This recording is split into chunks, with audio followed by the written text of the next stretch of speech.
The imposing magic tower rose against the night sky. In the darkness within, a groan of pain echoed. Soon after, a harsh voice ordered the subject to get a grip, saying they were just getting started and he couldn't pass out. With that, another stimulant was injected, followed by a piercing scream. Then, the same voice noted that the effect lasted 461 seconds and that the current reagent was producing promising results. Bloody. The test subject's body struggled for breath as a voice remarked how different an experimental talent truly was. He remained chained in the magic tower of Bohemian, while they celebrated the stimulant that activated the magic circle and suppressed his immunization. With a weakened gaze, he took in his surroundings, aware he was in the Empire's most powerful tower. He struggled to think, realizing he was slowly dying. Surrounded by lab equipment, he questioned why this was all happening. Facing a container of ants, he wondered how someone with such a talented mind could end up like this. An ant moved, and a voice declared, "Now!" Good! Instantly, the stimulant surged through his body,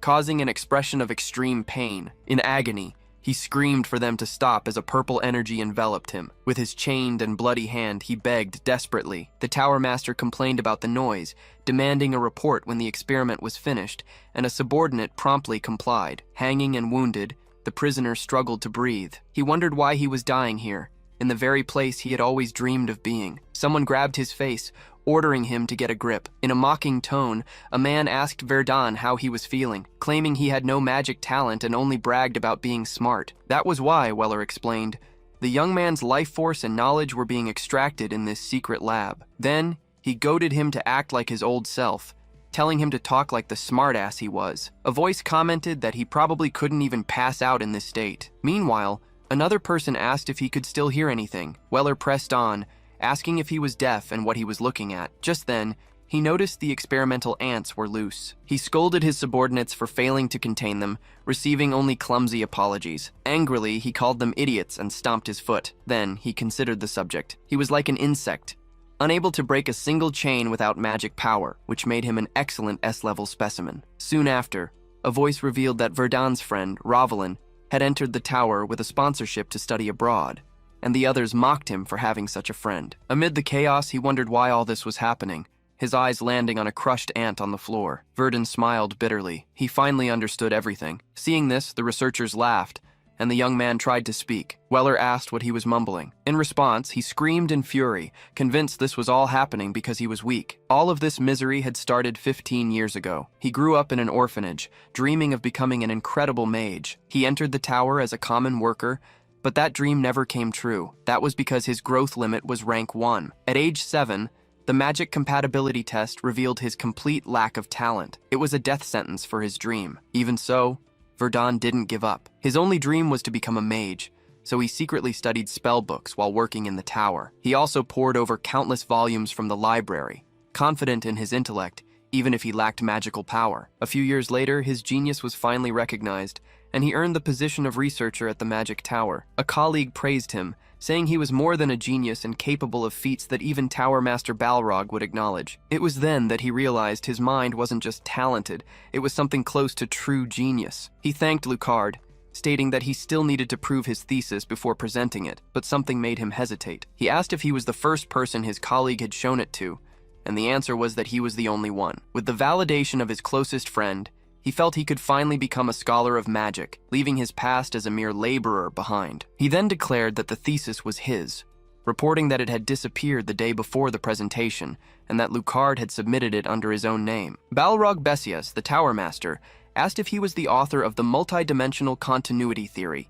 thinking he couldn't just ignore this. Stammering, Verdun tried to confirm, promising to explain everything from the beginning. His superior looked surprised by the revelation, shocked that no one among the common researchers even knew he existed. Verdun bitterly regretted ever going to the Tower Master that day. With a sinister smile, Balrog ordered him to report to the laboratory in 2 days, when the moon would be hidden. At that moment, Verdun wondered if he had run away back then, if he could have lived a normal life for the following 7 years. And so, he was forcibly confined to the Tower Master's laboratory, where he was insulted for his stubbornness, as Balrog promised to intensify the experiments. By day, he was a worker. By night, he became a test subject. He was ordered to create magic circles, validate his own theory, inject drugs into his veins to observe the reactions, and develop new potions to test their effects. On top of that, He was forced to dedicate his life to the tower, suffering deeply through it all. He knew no one would believe his story, and all he got in return were threats against the people he loved. He would cry,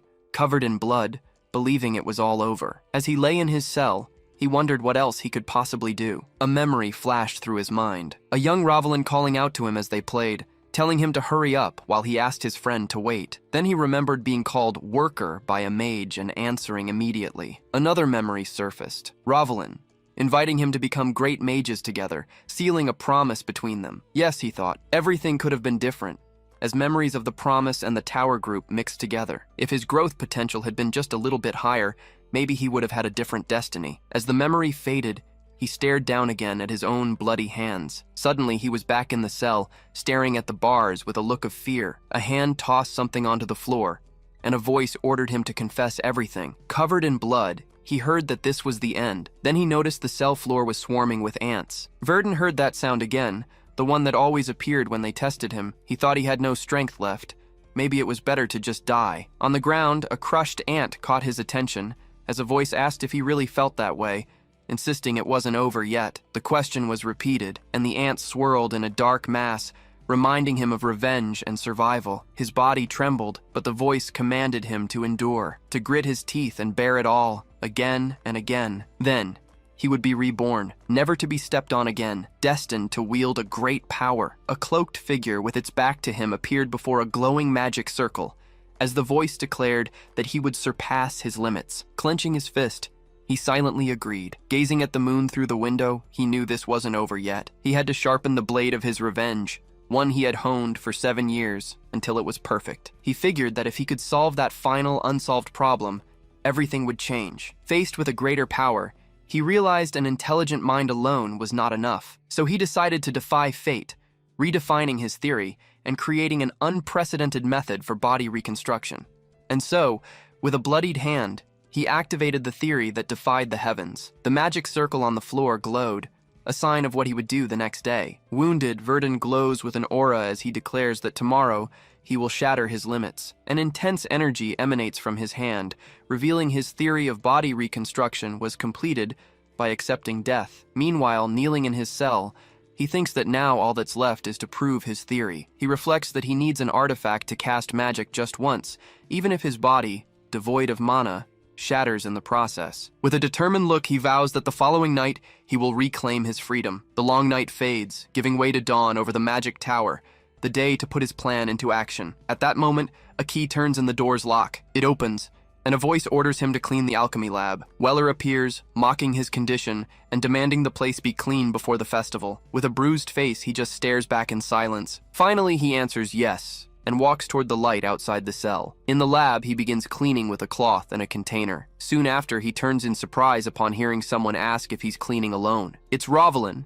who smiles upon seeing him. He recognizes her with surprise. He asks what she's doing there, and the young woman reveals she came to say goodbye to a friend before leaving. Remembering she would be studying in the magical city of Virente, a privilege reserved for the greatest talents, he smiles. He wishes her well, while she watches him with a thoughtful gaze. Then, Rovelin extends her hand and invites him to come with her to Virente. She explains that there he wouldn't have to deal with arrogant people and could find new opportunities. She becomes flustered, admitting she just wanted someone to talk to, and he simply says her name in response. With a slight smile, he states that he's staying right where he is. She, in turn, gazes at him with a disappointed expression. As a carriage departs from the tower, she promises to write him letters. Back in his cell, he watches the outside through the window, reflecting that she knows nothing. He keeps thinking that Ravelin is completely unaware of what happens in that place. He laments how much she ignores his suffering, until he hears someone's voice urgently ordering him to come along. Even in chains, he feels grateful that she isn't involved in his plan. The Magic Festival, celebrating the tower's construction and magic itself, makes the place the busiest spot of the day. During the event, he walks through a corridor, aware that only low-ranking mages remain there. Soon, a hand knocks on a door, and a voice grants him entry. The administrator, seeing him, asks the reason for his presence. The reply is that he was sent to clean the treasure vaults. Grumbling, the man says he should have asked for permission and calls him a pathetic fool. Nevertheless, he allows him to enter, warning him not to damage anything. which is promptly accepted with a yes. The door opens, revealing the treasure chamber. His hand gently touches a random surface. Then, he rests his fingers on a magical artifact. With a focused gaze, he activates the item to block any sound. Descending a dimly glowing spiral staircase, he states that his plan begins now. His footsteps echo as he continues his descent. Finally, he reaches his destination. A magic circle and a shining staff await him. The second circuit is a rare artificial artifact, capable of casting triple spells and awakening latent talents. He declares that he needs the staff to execute his plan and must deactivate the protective magic circle. He reveals it's a 7th level spell, personally created by the Tower Master. As his hand extends, emitting energy, he states that he spent 7 years studying how to break that barrier. The magic circle shatters in a blinding flash of light. Soon after, he raises the staff and declares that he will be the one to destroy it. Elsewhere in the tower, liquor bottles are scattered about, and someone is cursing. 2 mages grumble about being the unlucky ones assigned to guard the power source during the festival. One of them, a bearded man, believes he's enduring it all with dignity, since his skill should have made him the chosen one. At that moment, the intruder appears, and the bearded mage tells him to fetch more drinks, thinking it's the perfect time. His companion comments that when he becomes Tower Master, he'll never touch that drink again,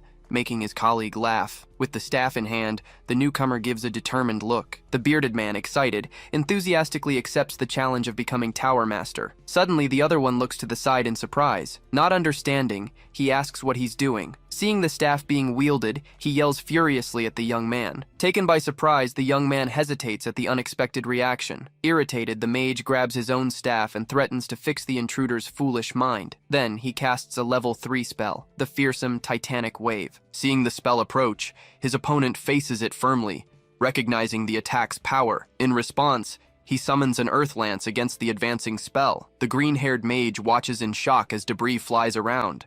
Then, he falls to the ground, screaming in pain. Stunned and injured, he asks how a rank 1 managed to cast magic. The aggressor slowly approaches and asks if he's shocked to see a test subject wielding spells. He states in a firm voice that this is what happens when you mess with people like him, and with the tower. In the center of the room, he stands firm, while the 2 mages lie fallen and bloodied. Looking up, he reflects that this is his first time seeing the tower's heart so up close. Before him pulses the power source of the magic tower, an object resembling a living heart. He reveals it took 7 years to reach this point, and that he will use the source's mana to begin the technique called defying the heavens, even without knowing what will happen if he fails. His back reveals elaborate magic circles tattooed on it, symbols of extreme preparation. He holds the staff tightly, knowing that if he doesn't try, he will never find out the result. Then, he thrusts the artifact into the center of the magic circle on the floor. He remains there, enveloped in an intense energy that connects him directly to the source. Meanwhile, the body reformation begins, surrounding him in a crackling aura. He screams, defying the heavens, consumed by a blue energy that explodes around him. The tower's source pulses in response, illuminating everything with an intense bluish light. A gigantic beam of energy shoots up from the top of the tower, piercing the heavens. In the distance, a carriage moves away as the structure glows with the magical discharge. A silhouette observes the phenomenon from afar, noticing the energy comes from the source. Balrog Besias emerges from the shadows, declaring that someone has invaded his magic tower. The massive blast of energy from the tower engulfed the area in smoke and debris under the moonlight. Amidst the rubble, a figure coughed heavily, struggling to get up. He tightly gripped his staff, trying to catch his breath as thick smoke surrounded him. Particles of energy trickled down his hand. He believed the destruction should have wiped everything out. Still, he dropped to his knees in exhaustion, realizing the process had been a success. Suddenly, he looked up and saw an intense light in the night sky, approaching fast. 3 blue magical projectiles cut through the air toward him, a sign that someone was coming. High above, surrounded by magic, appeared the master of the magic tower, Balrog Besias, who was instantly recognizable. Hovering in the air, he stared down at the devastated area, perhaps sensing the fate of his guards. He extended his hand, concentrating an intense blue energy that began to form around his fingers. A condensed blast shot from his palm, striking the ground with brutal force. The smoke partially cleared, revealing the silhouette of the one who had survived. Descending steadily, Balrog observed everything with an expression filled with fury and determination. His eyes landed on a magical teleportation circle on the ground, surprising him. He gritted his teeth, unable to accept that someone dared to touch his precious tower. He stomped his foot, shrouded in a purple magical aura, and roared that it didn't matter who the intruder was. He declared that whether it was the emperor himself or a mere child, the culprit would pay dearly for this insult. With his anger boiling, he swore he would find the person responsible and kill them without mercy. His rage was so great that the sky above the tower filled with a devastating electrical storm. At the same time, under a clear blue and sunny sky, a body lay motionless, overcome with exhaustion. He just wanted to lie there, but the sound of running water woke him up. He was suddenly startled to find himself completely submerged, confused by the situation. He looked around, not understanding where he had ended up, as he remembered being on the run. When he saw his reflection on the water's surface, he was overcome with shock. He touched his own face in astonishment, unable to comprehend the change. His hair, once brown, had turned ashen, almost silver. His eyes now shone with a vivid light blue hue, replacing his previously dark pupils. He wondered if he had become someone else, fearing that something had gone wrong with the reconstruction. He then remembered that after completing the body reformation, he had used teleportation magic to escape before Balrog could reach him. With that, he concluded that the spell had thrown him to a completely unknown location. Looking around, he noticed that the forest and its plants were entirely unfamiliar, a sign that he had been transported very far away. A smile formed on his face as he realized the spell had successfully carried him halfway across the continent. He laughed out loud, filled with the joy of being free and having completed his physical transformation. Lying on the damp grass, he imagined Balrog's fury, unable to track him after the tower's destruction. Even though he was satisfied, he knew that just destroying the place wouldn't be enough to bring down the magic tower. He knew Balrog, known as the Omnipotent, would surely have countermeasures and would rebuild with ease, even after losing personnel. So, he smiled with determination, ready to grow stronger while his enemy rebuilt everything. He raised his hand to the sky and vowed to destroy every trace of what the old master had created. With a clenched fist, he declared that his vengeance and the proof of his worth as a mage would be remembered by history. He mentally bid farewell to the magic tower, for now. At that moment, a small goblin appeared between the trees,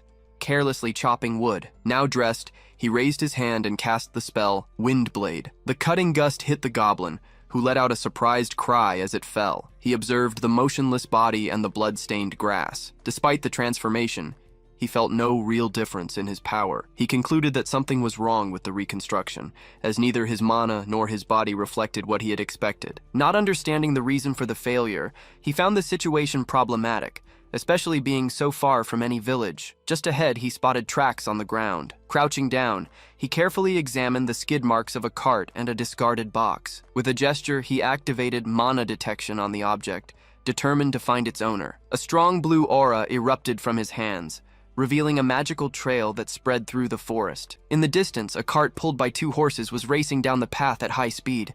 The driver was shouting, forcing the animals to run even faster. He was cursing, overwhelmed by panic and confusion. In his mind, he remembered being ambushed by bandits. He had tried to negotiate, but failed, and his mercenaries had fled without hesitation. However, the worst part wasn't the bandits, but the appearance of an orc with a cruel smile that terrified him. Luckily, the creature had turned on the invaders themselves, allowing him to escape. The cart sped down the road urgently. If the orc hadn't been distracted, he would be dead. A sound from behind made him flinch, fearing he was being followed. He whipped the horses in desperation, begging for more speed. Suddenly, a wheel hit a log, causing the cart to flip over. The man was thrown to the ground, screaming in pain as his back hit the dirt. With difficulty, he got up, still dazed, until he froze upon noticing something ahead. From the dark bushes, glowing eyes emerged from the shadows. Orcs and goblins with red eyes emerged from the woods, surrounding him. Stunned, he fell to his knees, unable to believe he would die by the hands of monsters. The creatures advanced slowly,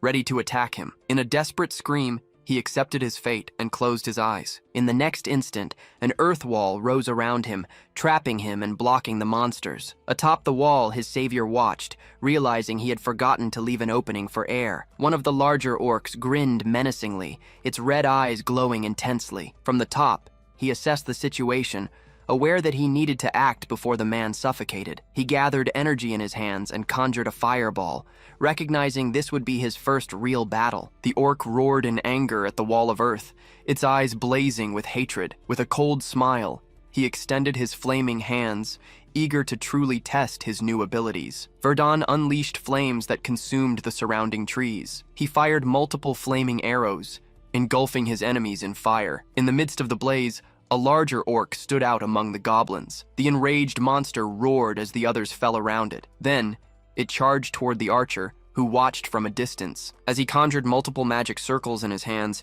he prepared to cast fire and wind spells. He then activated dual casting to intensify his attacks. In succession, several heatwave arrows appeared and struck the goblins on the ground. The fiery explosion completely consumed the enemies. Several of them turned to dust upon impact. He even surprised himself. Before, he wouldn't have been able to kill a single goblin. Noticing that none of the monsters had survived, he took a deep breath. He quickly thought he needed to get Mabu out of there before he passed out, or saving him would have been for nothing. However, a large creature appeared from behind. Turning sharply, he was startled by the unexpected presence. It was then he noticed that one of the monsters was still alive, leaving a trail of blood. After a while, the coachman continued on his way down the road with his carriage. Conrad expressed his admiration, saying he would never forget what happened that day. He stated that, without help, he wouldn't have survived, and asked how he could repay the debt. In response, he was told to keep his eyes on the road, or he'd flip the carriage again. He quickly nodded. Curious, Conrad asked if it had been dangerous during the fight,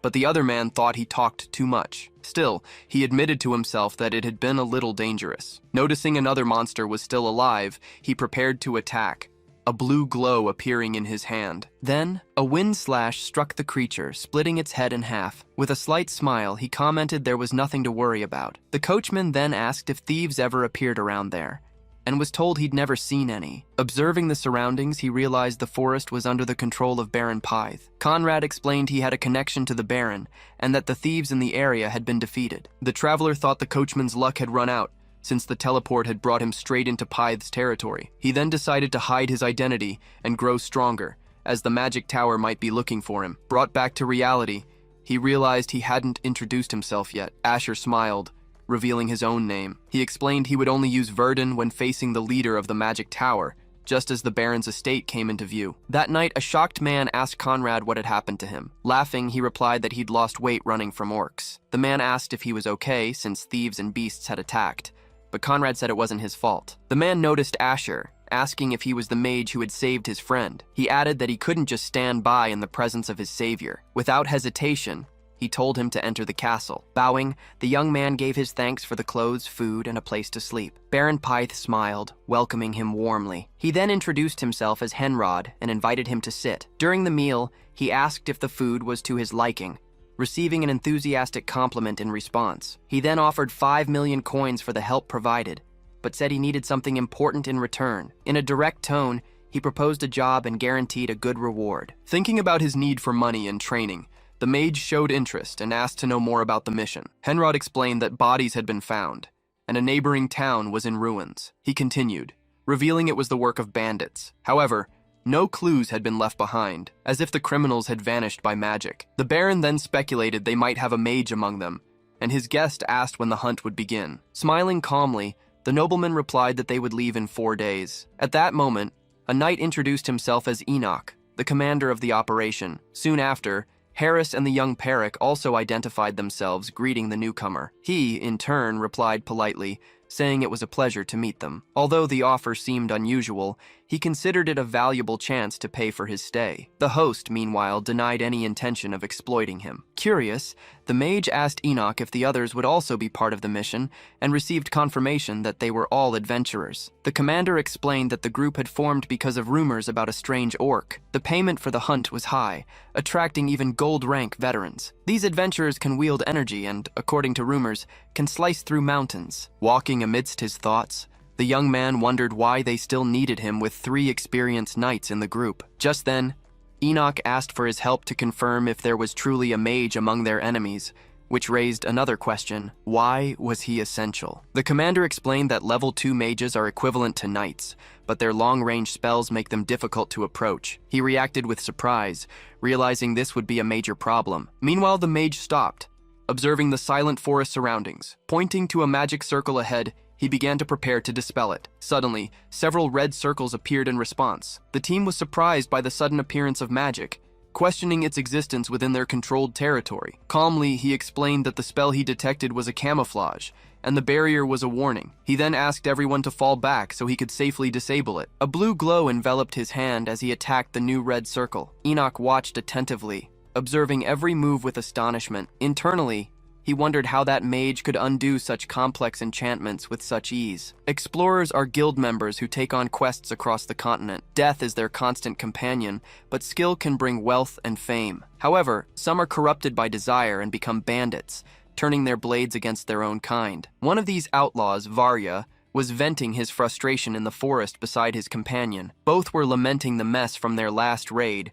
and the lack of food after the orc attack. In the tense atmosphere, he scolded the group, demanding they stop standing around and go hunt something. Meanwhile, Enoch and one of the knights were assessing the situation from afar. They were convinced they'd found their targets and were just waiting for orders. As soon as the commander suggested an immediate attack, he was interrupted. In a firm tone, the mage explained he was sent as a countermeasure against spellcasters. He stressed they needed to assess the enemy carefully, as facing someone more powerful could seal their fate. Although concerned about the bandits potentially moving, Enoch fell silent, watching his companion reflect. Soon after, the mage revealed he had an idea to handle the situation. At the same time, the outlaw leader was complaining to Vilshan about the loss of one of his subordinates. In response, his ally urged him to think of an alternative. The bandit lamented that a wild orc had wiped out his men, bitterly recalling his days as an explorer and the moment he killed another for greed. Trying to break the impasse, he suggested attacking another village, but his partner objected,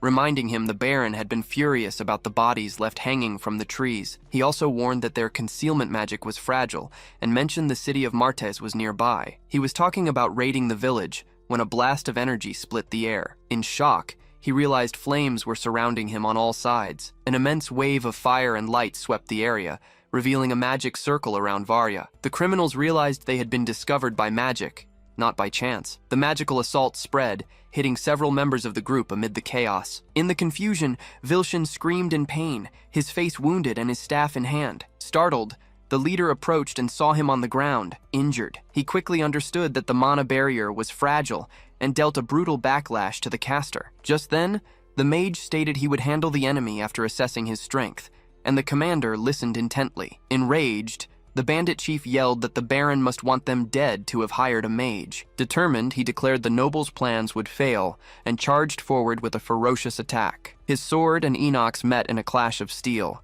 Consumed by fury, he promised to send his opponent's heads to the Baron in retaliation. The knight just laughed at the threat, daring him to make good on his word. Meanwhile, Vilshan tried to escape, but was intercepted by the enemy, who raised a wall of earth in front of him. Surprised, the fugitive realized that even though he was only a second circle mage, his opponent was able to pursue him without using flight. The pursuer then questioned why he was still there, watching as he prepared a magical response. Multiple ice arrows. The multiple ice arrows hit their mark, and the opponent believed it would be enough to kill a simple second circle mage. However, wreathed in flames, the young caster prepared his counterattack with multiple flame arrows. The two spells collided with force, generating a violent explosion of magical energy. When the smoke finally cleared, a large crater was revealed under the twilight sky. Wounded and panting, the adversary could hardly believe what he was seeing, as he was told he had chosen the wrong opponent. Despite this, he still thought he could beat him alone and escape,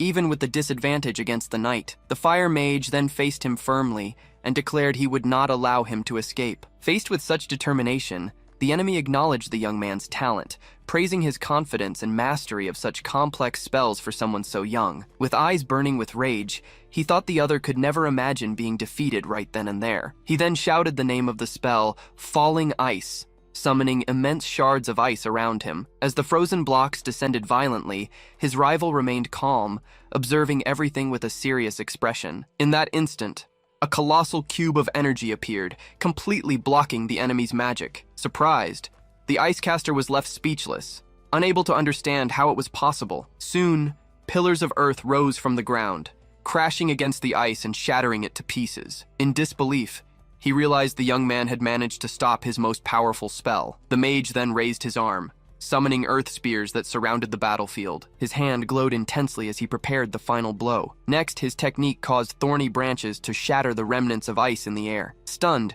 The adversary could hardly accept that a mere second circle mage was using third circle spells. Seeing this, he heard a challenge to guess how it was possible. Upon noticing the 4 elemental attributes in use, he finally understood he had been deceived from the very beginning. Powerless, he fell to the ground, defeated, staring at the one who had surpassed him. As the sun set, the victor stood tall, observing the body at his feet. He reflected that his journey had been worthwhile, as he had learned something valuable about fighting mages. With a slight smile, he looked at the ground in satisfaction after the tough battle. Suddenly, a singular gleam caught his attention. A necklace with an unusual pendant was shining on a creature's neck. A colossal and menacing orc rose amidst the bodies and blood scattered across the field. 2 days before the expedition, the character created an experimental remedy with ingredients from the magic tower, naming it the Magic Circuit Dilator. Remembering his days in that place, he hesitated to run more tests on humans, but injected the green liquid anyway. Upon injection,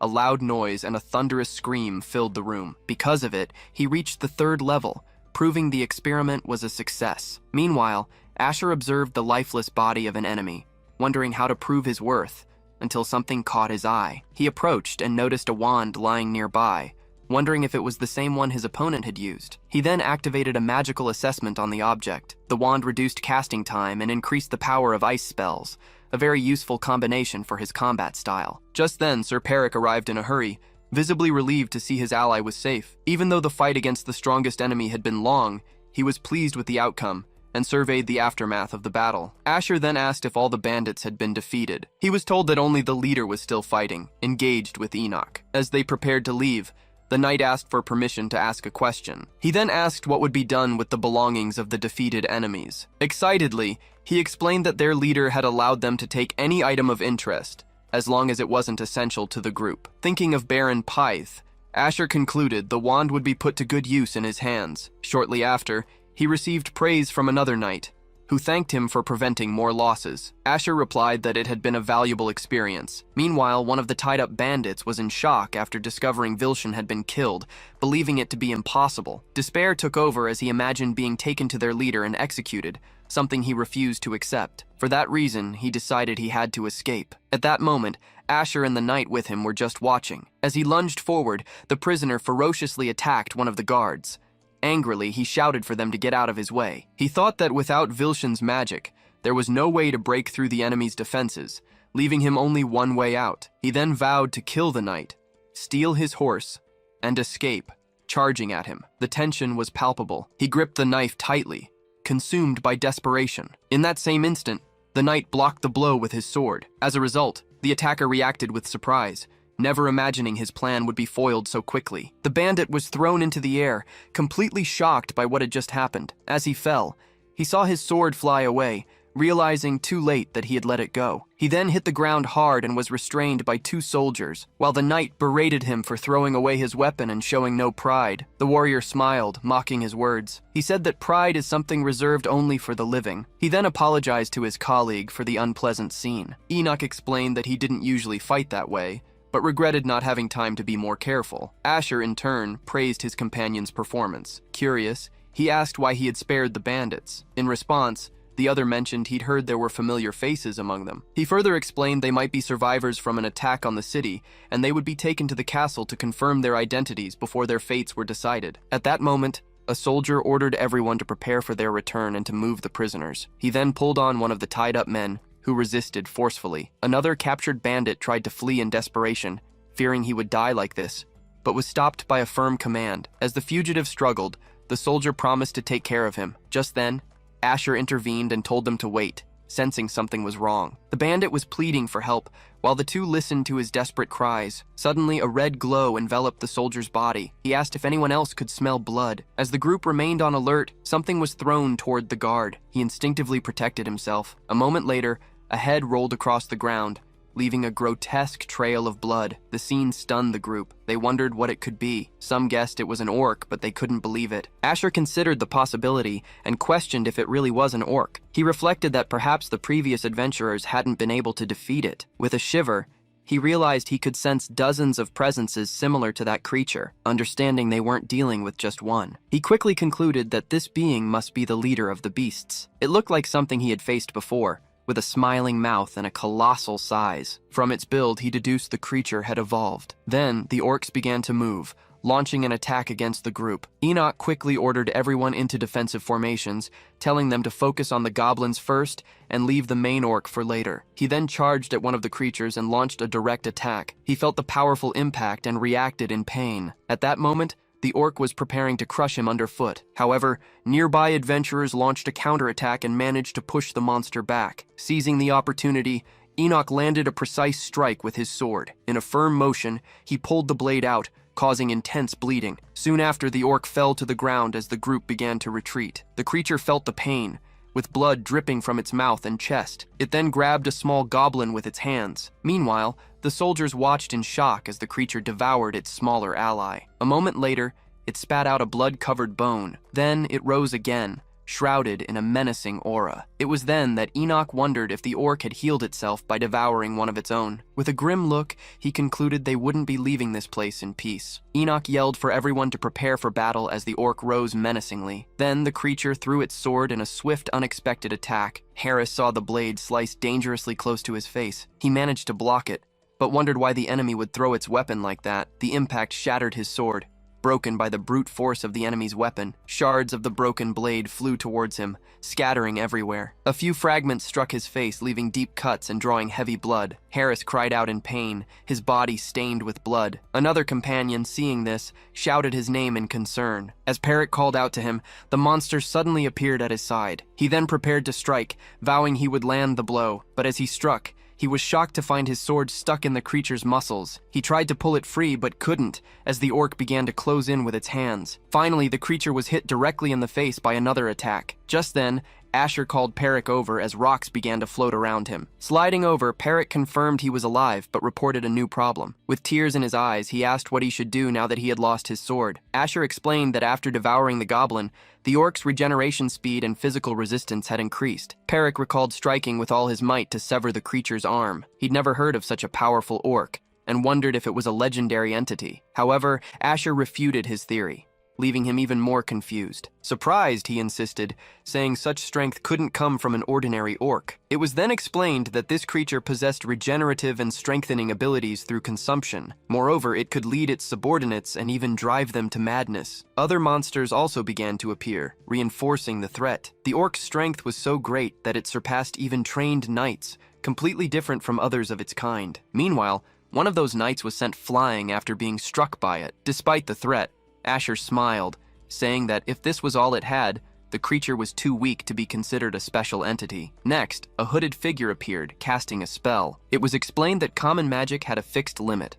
Going beyond that limit would cause its own extinction. However, there was one spell without this limit: geographic manipulation. Asher prepared to cast it, his hands enveloped in magical energy. As he performed the gestures, a large magic circle formed around him. In the center of a whirlwind of earth and debris, he stood firm, stunning the soldiers around him. Two of them reacted to the shaking ground. One panicked, asking if other species were nearby, fearing for his life. Enoch tried to calm them, telling them to hold their positions and that it was just Asher's magic. Even so, he himself began to question the situation. Soon after, the scene revealed a massive chasm with several creatures in its depths and Enoch's group on a raised platform. Then, the goblins fell into the newly formed pit. The larger creature hit the ground, covered in blood. The main orc was now injured at the bottom of the chasm, groaning in pain. Meanwhile, Asher began to cast a powerful fire spell, raising one hand amidst intense flames. A colossal pillar of fire then descended from the sky,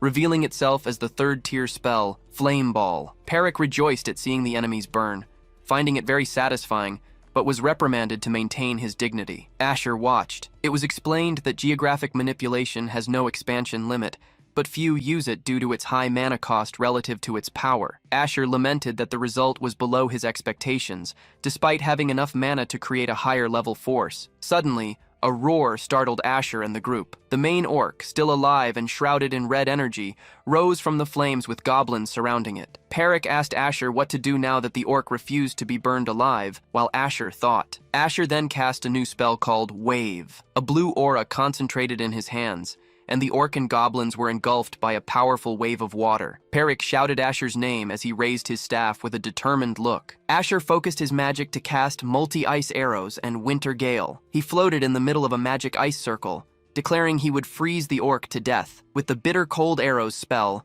several ice arrows struck the main orc. Then, the surrounding goblins were also completely frozen. Despite the ice attacks, the orc charged furiously at Asher, who maintained his magic circle. Asher observed, reflecting that even if the orc could regenerate or feel no pain, it couldn't move if its body was frozen solid. He moved quickly around the orc. The orc approached with a grim smile, its eyes and fangs gleaming. Asher held a pulsating blue orb of light in his hands. He launched a massive frozen orb at the orc, which took a direct hit. The orc was completely frozen, and Asher declared the conquest complete. The scene changes to the imposing and beautiful Verente Magic City. Two young men were talking calmly on a balcony. One asked the other if he had seen the news, and he confirmed. One mentioned the sealed magic tower and the supposed explosion of its power source. The other questioned if he trusted that news. The missing mages and the inoperative tower pointed to damage far too great for a simple power explosion, something one of them hadn't felt in a long time. The man with the mustache heard that the public was talking about divine punishment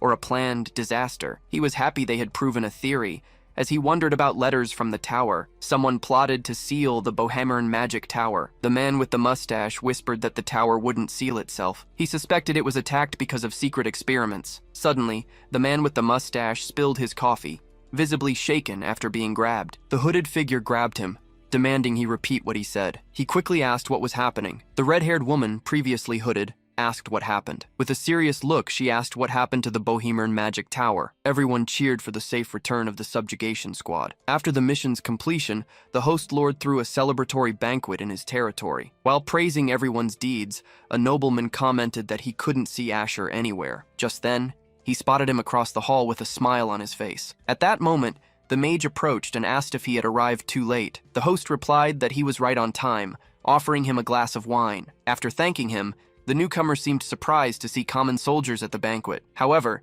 the nobleman stated that status didn't matter at that moment. With that, the subject changed. The host asked if the bandits hadn't been too strong, which was quickly confirmed. Reflecting on this, the mage commented that, with such skill, the criminals could have chosen other paths. The other agreed, mentioning that his assistant's investigation might help clarify the situation. Soon after, the subordinate revealed that the enemies were criminals and former gold-rank adventurers. After one of them killed a companion, the group fled and eventually formed a gang. Reading the report, Asher understood why the reward was so high. Their threat level justified it. Understanding the reason for Pythe's satisfaction, he concluded that casualties would have been severe without his intervention. Suddenly, he noticed the host's strange look and asked why he was being stared at like that. The nobleman explained that he had not only defeated the bandits, but also the demi-humans, which made him proud. He then composed himself, blaming the wine for his sudden excitement. Then he announced that, thanks to the mage, they were able to rescue the villagers and honor the victims. With that, he proposed a toast to the hero who saved his territory. Everyone in the hall raised their glasses and mugs in a lively toast to the one responsible for their victory. The banquet continued with an atmosphere very different from the magic tower. There, everyone celebrated in unity. Unlike the cold and pretentious environment of the tower, this place was genuinely welcoming. For this reason, the human warmth present there deeply captivated Verdun. For the first time since he fled, he was pulled into the celebration by an enthusiastic companion. With that, he managed to smile wholeheartedly amidst the collective joy. Meanwhile, no one yet realized the imminent chaos caused by the magic tower's collapse. Lady Rovellin, however, doubted the rumors, observing that the structure seemed intact. When questioned, she confirmed she had returned from Verente, feeling relieved by what she saw. Next, she asked about Verdun's whereabouts, leaving the other person visibly hesitant. He just pointed to the crowd in the distance, indicating where the young man was. As she got closer, the lady found a board with a list of missing people. With a somber face, she stared at the names, unable to believe what she was seeing. Looking at the photos of so many mages, she thought it couldn't be true. As she read, she insisted to herself that it was all a big mistake. Then, her eyes fixed on the portrait of one person in particular. It was Verdun's report, declaring him missing in the energy room. In that instant, she remembered the moment he was congratulated for the chance to study abroad. Then she recalled the serious conversation they had right after. That day, Verdun had told her that, in the end, he had decided to stay at the tower. With that, Rovalyn realized that had been the last time she saw him. The pain of loss completely overwhelmed her, causing her to cover her face in despair. Soon, despair turned to fury, as she refused to accept the separation. As she thought about what a dear friend he was, her magical energy exploded. Suddenly, a firm voice said that was enough, as a hand touched her head. Looking up, she saw Sir Valdek and called his name. Still in tears, still shaken, she asked what exactly had happened at the magic tower. The knight explained that the power source went berserk during the festival and eliminated all the mages on duty. He added that years of research were erased and the vault's magic circle had been damaged. With that, all its stored contents, including books and artifacts, were lost in an incalculable damage. Valdek then revealed that the most regrettable loss, however, had been something else. It was experimental subject 77, whose brain could have restored the lost records. Even so, he stated they could still get revenge, as they had found a clue about the culprit. Rovalyn immediately wanted to know what he was talking about, and the knight explained that someone had disappeared before the incident. After using the tower's resources to track this person, he showed her what he found. Upon receiving the object, she immediately recognized it as the symbol of the Dark Hour. She was confused, as it was a group that sought to dominate the world through magic. Valdek admitted he didn't know how they infiltrated, but he assured her they were involved in the disaster. To avenge the dead, he announced the creation of an extermination squad and offered the mage a spot. In response, she just clenched her fist tightly, which glowed with intense energy. Seeing her determined expression, he understood the decision was already made. A few days later, at the Adventurers Guild in Pythe's territory, a man thanked him for waiting. Next, the guild master apologized to Sir Asher for the recent incident. He explained that they had sent gold-rank adventurers, but the result was disastrous. It seemed Asher considered it just a coincidence. Relieved by his understanding, the master thanked him and handed him the reward certificate. Reading the document, he saw that the total amount of 24 million would drop to 12 million after taxes. The man explained that the 50% tax for non-affiliates was an imperial law and couldn't be ignored. Even so, he revealed there was a legal way to avoid the tax. Quickly, the mage deduced that the suggestion was to become an adventurer. The master eagerly confirmed, explaining he could start directly at silver rank due to his special case. As he was encouraged to sign up, Asher stopped him, reflecting that money wasn't the most important thing. With a slight smile, he took only the certificate, as his priority was to become strong enough for his revenge. Even after living for 7 years as a test subject in the Magic Tower, his essence remained that of a mage. As a researcher of mysteries, he's in the Adventurers Guild warehouse in the Pythe territory. That's why he's brought the body of the variant he defeated. Also, he can fully research the creature. While analyzing the body, he's surprised to discover the guild has an artifact that preserves the state of whatever it covers. However, the strong smell bothers him, as the corpse's condition is far from ideal. Upon inspecting the orc, he notes that its red pupils and reddish skin are not uncommon, but the creature's torn mouth and large physique stand out compared to other specimens. From this, he concludes that these traits indicate a mutation, not an evolution into a superior species. Still, something troubles him. The analysis feels incomplete. After all, the mutation wouldn't explain the creature's regeneration or its monstrous strength. Suddenly, his attention is caught by a detail he had overlooked. He soon realizes the monster has a scar. He then reflects that the orc's regenerative power, capable of restoring burnt flesh, didn't heal this wound. Therefore, the creature must have acquired its regenerative abilities after receiving this scar. He concludes that the mark is the result of an incision made to grant powers to a demi-human. Since the only known way to achieve this was through evolution, this deduction deeply worries him. Thus, he deduces that someone created the variant artificially, considering it the worst-case scenario. Days later, as they part ways, Conrad says there's no need to escort him so far. However, Conrad insists, stating that since the mage saved his life, it's the least he can do. Even so, the mage feels he's already received too much, pointing to the magical equipment he was given. In response, Conrad states that it was the just reward he deserved,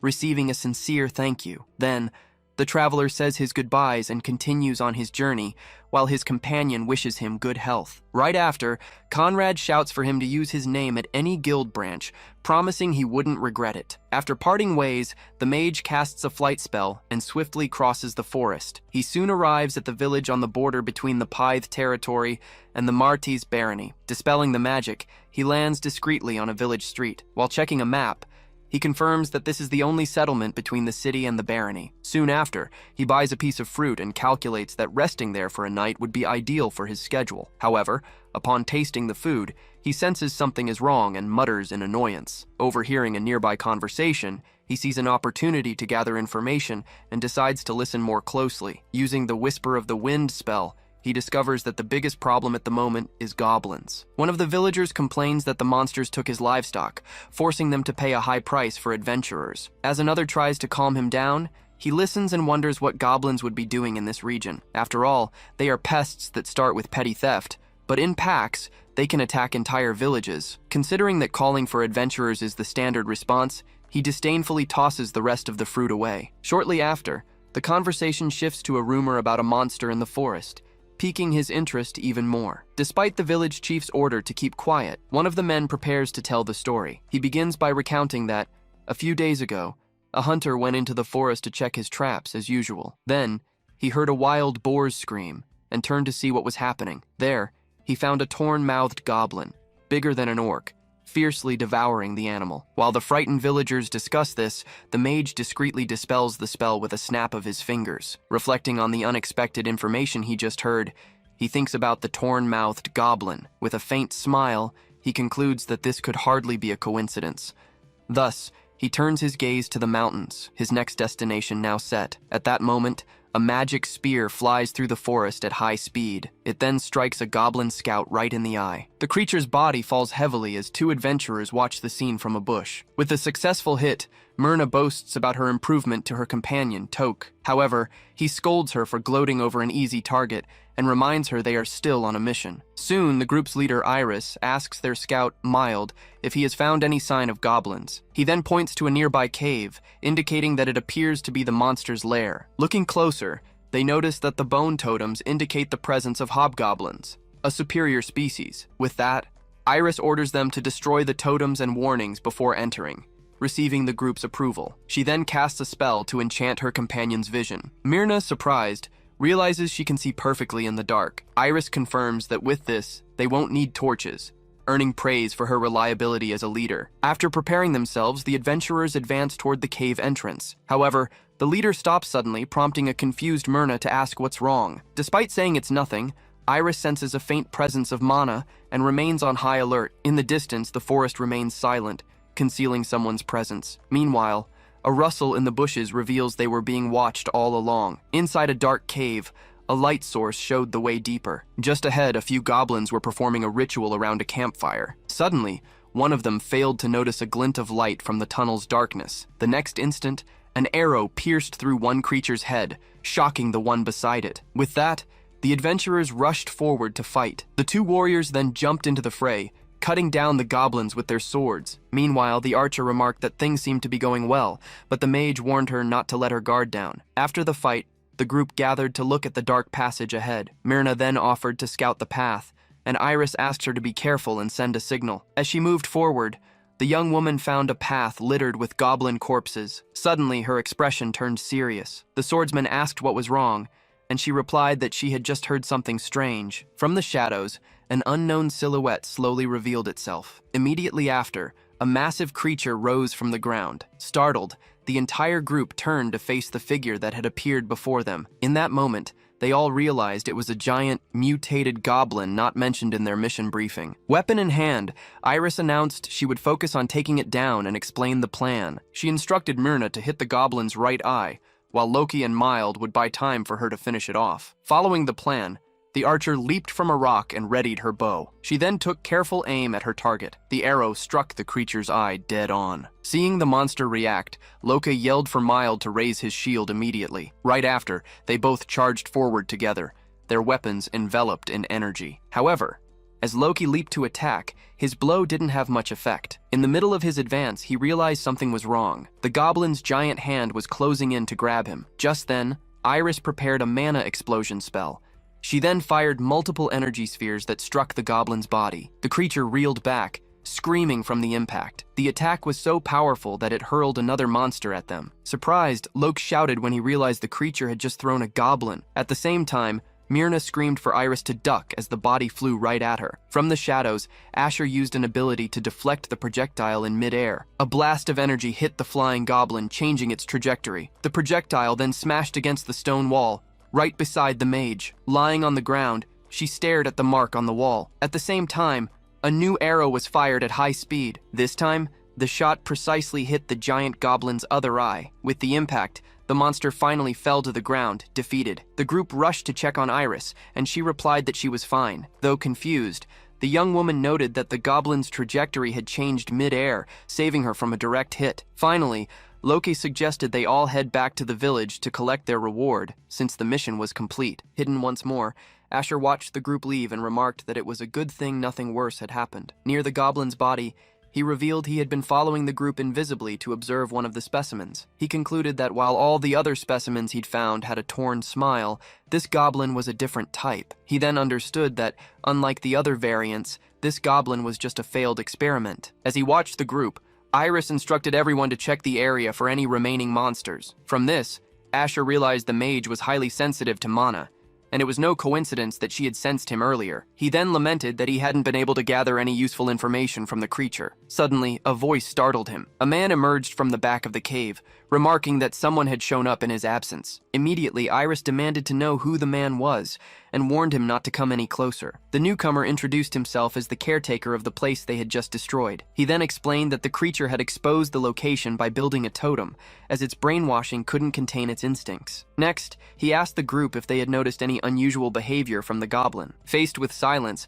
he deduced there was nothing special about the creature and worried about the professor's reaction. He then decided he needed to fix what had been done, which meant everyone there had to die. Hearing the threat, the adventurers took a combat stance. Iris asked if he would fight alone, and the man confirmed he would, to ensure they wouldn't reveal the location. As a last resort, she asked if a promise of silence would be enough to avoid a fight. However, he dismissed the offer, stating he had no intention of letting them leave. With a sinister smile, he confessed that he actually just wanted to hear them scream. As he advanced toward the group, he asked who wanted to die first. Suddenly, an unknown voice stated that he would be the only one dying, making him laugh at the bravado. At the same time, he realized the voice came from behind him and tried to see who had spoken. Right after, Asher appeared behind him, questioning his threats about screaming and death. The man knelt in a defensive stance as the intruder claimed that he was the one trying to act tough. His body enveloped in energy and preparing a spell, Asher then asked if the man didn't agree. Asher approached the man, stating he had no intention of interfering. However, his intervention became necessary to prevent the group behind him from being annihilated. He then recalled the man referring to the goblin as a test subject. Furthermore, the mention of a figure called the Professor also caught his attention. Faced with this certainty, his opponent stared at him grimly and asked who he was. Asher refused to answer, instead preparing a large magic circle. The janitor claimed it didn't matter, even if his identity remained a secret. He then charged forward, enveloped in an aura, assuring that the fact Asher would die by his hands wouldn't change. In response, the mage prepared a multiple fire arrow spell. The janitor, however, sliced through each arrow with his energy attacks. At that moment, the man's sword strike collided directly with the magic shield. The shield then shattered, releasing a pulse of mana that threw the enemy backward. As he landed, he realized his opponent's speed came from his energy-reinforced legs. Meanwhile, Asher also noted the enemy's superior speed and decided he needed to change his combat strategy. The janitor then praised Asher's magical speed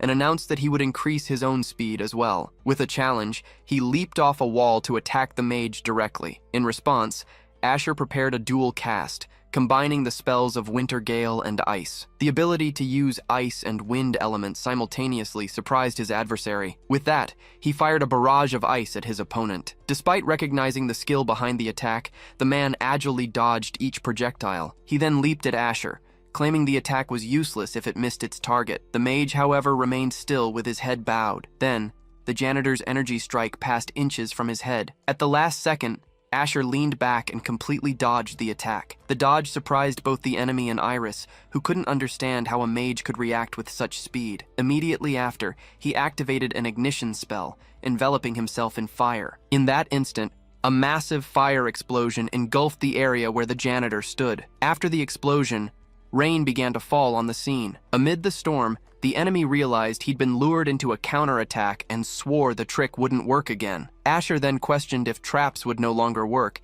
and declared that from now on he would fight like a true mage. Suddenly, the ground began to tremble and rise, causing Iris to scream from the jolt. As the pillar of earth continued to rise, the group tried to understand what was happening. When they saw the pillar stop, Iris recognized the spell as terrain manipulation and was surprised by its use in combat. She also noted that due to his rapid casting and large-scale spells, his mana reserve must be immense. She concluded that this combat style was something she had never seen before. At that moment, the janitor mocked Asher for fleeing into the air after promising to fight like a mage. Suddenly, he realized that his opponent had not only floated up, but had also lifted all the adventurers with him. He soon noticed that the earlier flames had melted the ice shards, creating a puddle of water at his feet. At the same time, the mage extended his hand toward the water. Not understanding his intention, the janitor looked up. Meanwhile, Iris watched the scene intently. As the enemy looked up, the mage identified the new attack as lightning magic. At that moment, Asher activated a third circle lightning spell,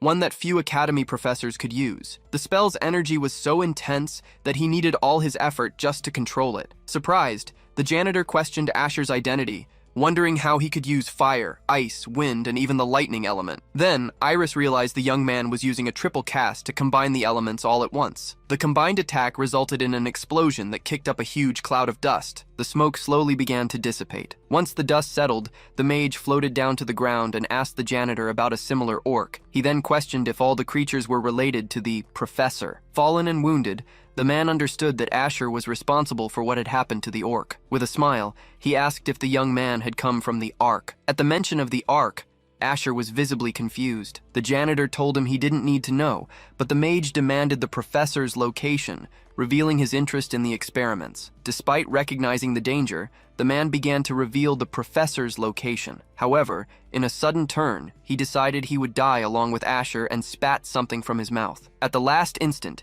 he activated a magic shield to protect himself. He quickly understood the man's answer and prepared a final annihilation spell. With regret, he lamented that his efforts to find a clue about the jesters were in vain. Still, he decided to focus on what needed to be done and walked toward the group of adventurers. With a dark silhouette and glowing eyes, he stood before them to announce his decision, declaring that everyone there would have to follow his orders. Back in the village, Iris informed Asher that she had followed his orders and received extra compensation from the chief. She explained the payment was 2 million ELK in exchange for their silence about the mutant goblin. Once he confirmed the deal was settled, Asher handed her a pouch of coins, telling her to accept it. Seeing her surprise, he clarified that the amount was her commission for the mission. He then asked the group to accompany him to the city of Martes. During the journey, Iris took the opportunity to ask him about the theory of elemental magic, and soon the group arrived at their destination. Upon entering the city, Asher carefully observed the streets as he looked for a bank. While the others headed to the guild to submit their reports,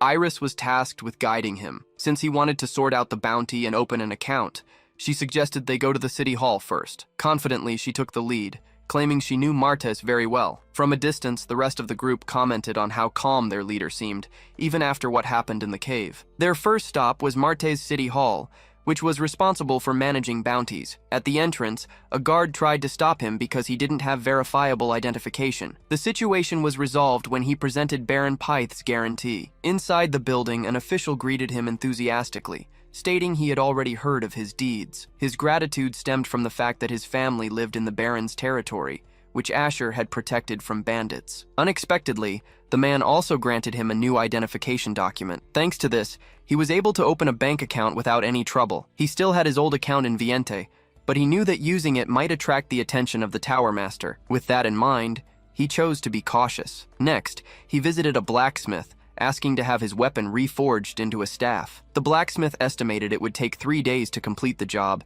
and gave him a temporary staff. As they walked, Iris asked why he preferred that type of weapon, and his answer was that he had gotten used to brooms. Shortly after, they arrived at the Martes Public Library. Curious, the mage asked if he was looking for enchantment books, but warned they might not be compatible with his level. He replied that the basic ones would be enough, and she asked how many he planned to take. To her surprise, Asher stated he wanted all of them. In the Great Reading Hall, the librarian tried to intervene upon noticing the large pile of books he had gathered. Asher requested that the cost be charged to his account and the volumes delivered to his hotel. Upon confirmation, the librarian celebrated the biggest sale in the library's history. At the end of the day, an exhausted Iris rested on the table while he remained focused on a book. Catching her breath, she asked if she had taken him to all the places he wanted to go. He confirmed that was enough for one day, leaving her surprised by his simple answer. Soon after, Iris realized she had never asked his name and decided to do so. From behind his book, he introduced himself as Asher,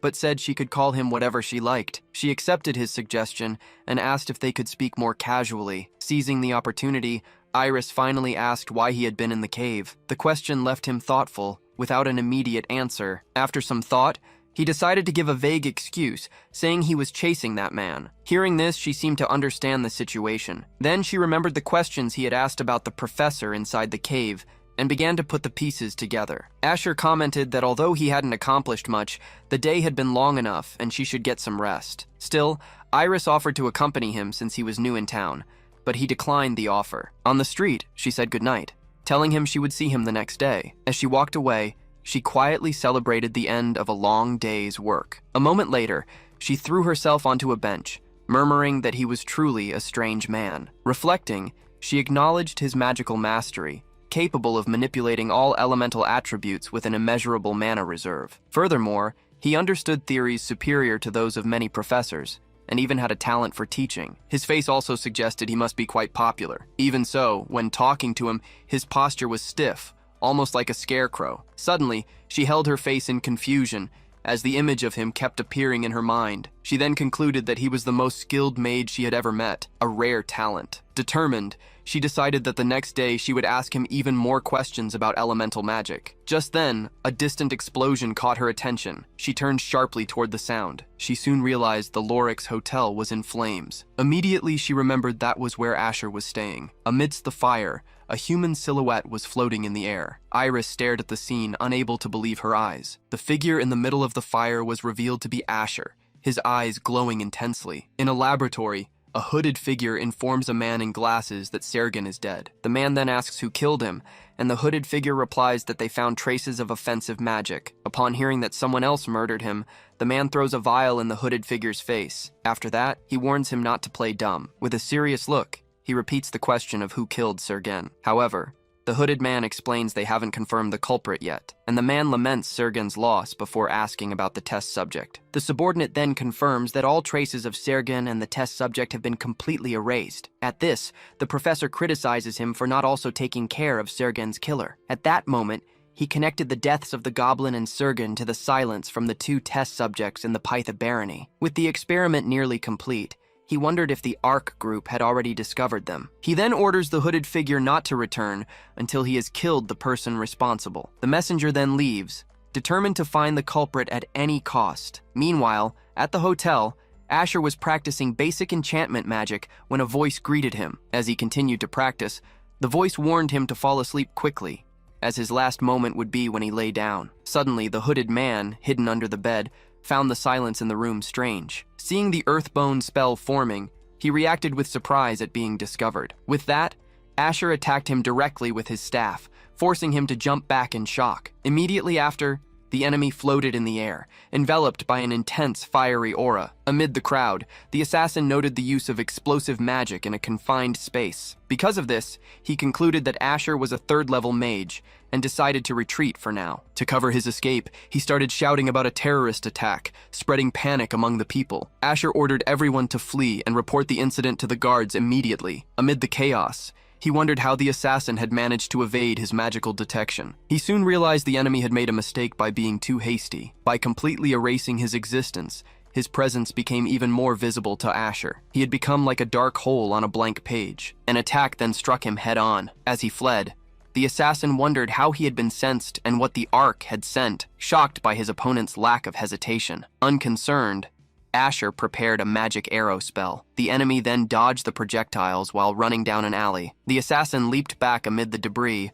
trying to shield himself from the magical attack. From above, Asher watched and questioned if he had entered the building to avoid his attack. He soon landed in front of the building to continue the chase. Upon entering, he realized the enemy had chosen a building occupied by a group of vagrants. At that moment, one of the men confronted him about the commotion, but Asher simply asked where the assassin had gone. The man just stared at him with a wry smile, commenting on his impatience. He then made it clear that any information would come at a price. With a sigh, Asher noticed there were no obvious escape routes in the area. The moment he concluded the assassin was still nearby, a dagger flew past his face. The enemy used the man as a shield, stabbing him in an attempt to hit Asher. Hiding behind the body, the assassin carefully watched Asher's reaction. He then stared at his opponent, recognizing the cowardice of that move. Without hesitation, he unleashed a shockwave that threw the enemy against the back wall. Stunned by the impact, the assassin quickly devised a plan: lure him into wasting energy on a magical barrier, and in that interval, escape using a smoke bomb. With the plan in mind,